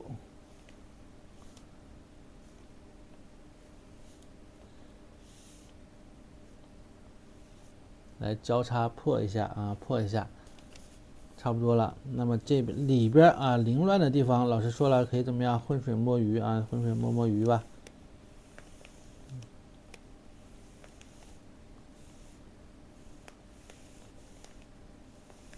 一笔一笔的写下来啊，写下来啊，不要太凌乱。那么其实这边是有往那边交叉的，这边呢是往这边交叉的啊，把这个感觉啊画出来就可以了。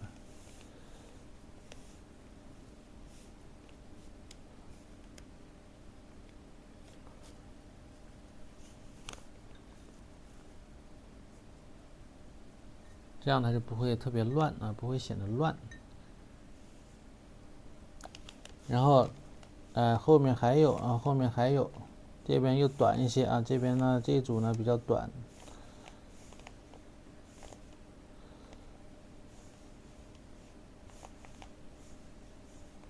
主要是下面要密一点，上面这块让它疏一点，所以你不要每一根都画到头，不要每一根从底下画到上面啊。比如它需要的时候我再加，需要一点这种方向性的，那我加一点就可以了啊。因为你其实到后面也看不清它是怎么长的了，你不可能去一根一根的去研究它从哪生出来的去哪去，对不对？所以你就不用管它啊，它。你只需要啊，该加的这些地方稍稍加一加就可以了。好了，那么这边然后呢，这个也是啊，可以点一些点嘛，可以点一些点呢，跟画兰花一样的。好，到这边啊，又来一组，对吧？那么这一组往外去啊，往外去。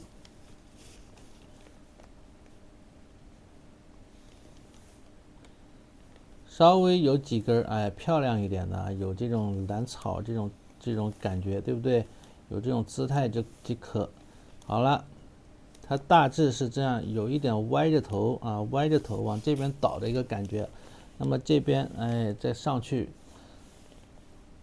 你可以从头上啊，从这边往里边画，可以往里边画。为什么呢？要注意这些空白的分割啊，不要给它填满了，千万不要画得太密集。那么我就从里边往外，从外边往里边往回画，对吧？包括这一块啊，所以不要太长，太长也不好。它最密集的地方是哪儿？根部，对不对？那么需要的地方啊，稍稍加一加。那么这一块啊，它是有把这种空间给它留出来啊，留出来。那么其实就是底下的根部比较密集一些啊。该加墨色啊，该重的重一点啊，重的重一点，对吧？然后呢，到这样的地方，稍微要像一点兰草的这个意思，兰叶的意思。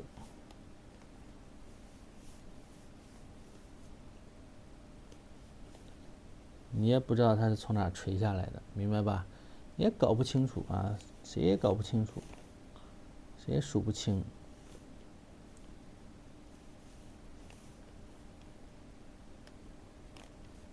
然后你可以用花青把底下再点一点，点一点这个小点儿啊，点一点小点啊。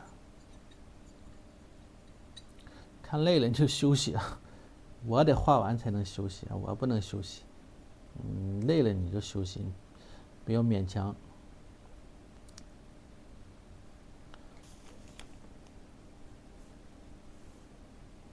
因为我不累，我正兴奋着呢啊！我现在的这个状态是，就跟酒过三巡一般啊，酒过三巡的之后的这种感觉。你让我突然停下来不行啊，停不下来，根本停不下来。现在，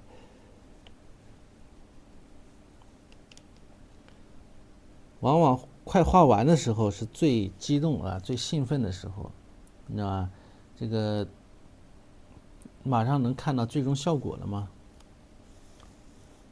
就跟你考试一样啊，夸夸写到最后啊，时间快到了，那个时候是你精神高度集中的时候，最后10分钟，老师说离考试结束还有15分钟，从这个时候开始啊，你就夸夸开始特别紧张，对不对？你这个肾上腺素就飙升啊。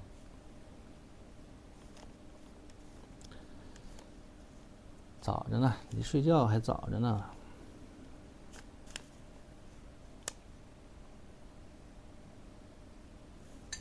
好了，不行啊，4节课我也哪能4节课画一张画？那不行啊，那得画的多，要么尺幅特别大啊，要么难度特别高。这小写意，哎呀，我就是平时给你们讲的多了一点啊，我要不讲那么多呀，对吧？画快一点也能画完。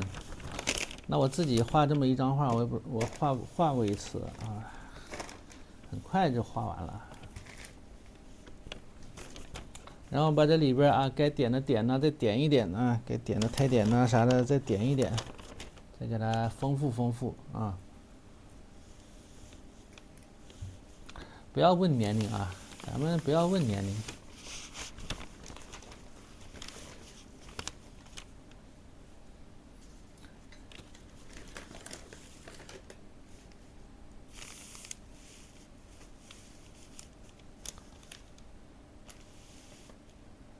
哎，好，完成了，啊，完成了。这个其实肚子上可以染一下这个白色啊，肚子上可以染白色啊，可以染的，等它干了就能染啊。头上这块都能染啊，愿意染就染一下啊，不愿意染就算了啊。上面这个感觉也还不错，对吧？感觉也还可以，就是有些地方它可能还得像这样的地方啊，它还有这种小枝子，还小柳枝还没画啊。其实它有些地方呢，再画一些小柳枝，与这个花之间呢稍微有一些交集。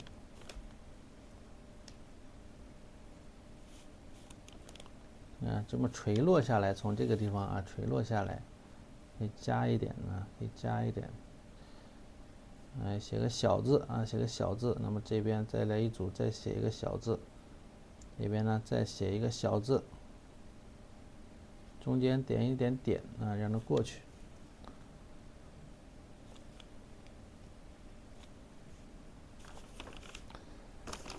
还有的地方啊需要再收拾一下，那么要细心收拾起来呀，这个还得收拾一会儿啊，是吧？该点的点没点呢，小枝子的这个该有些颜色浅了的地方啊，该加重的地方再加重一点。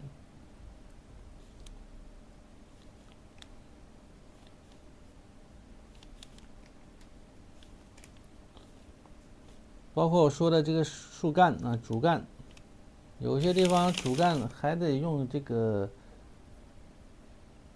他画的比较丰富嘛，最后啊，里边啊有一些穿插，对吧？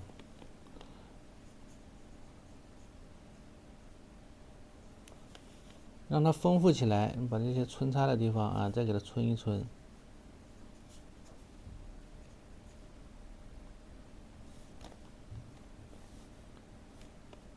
轮廓线啊，该重的地方再重一点，该穿的地方再穿一穿啊，擦一擦，用这种干墨啊，干墨擦。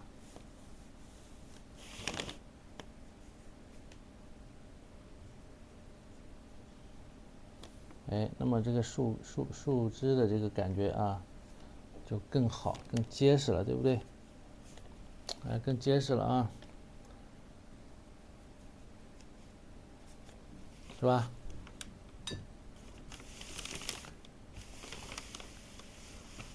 明天的金钱豹是一场硬仗啊，不硬。明天的金钱豹比老虎简单多了啊，小老虎那个老虎就比较复杂。好了，那么这张画呢，咱们就画到这儿啊，就基本上啊就可以画到这儿了啊，就可以完成了，给大家再看一眼这对小情侣啊，要注意他们的眼神啊，吵架后的这个感觉，爱恨情仇。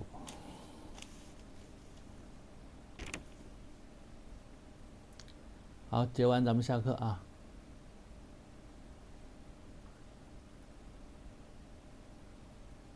快点下班，散会。拜拜，各位晚安。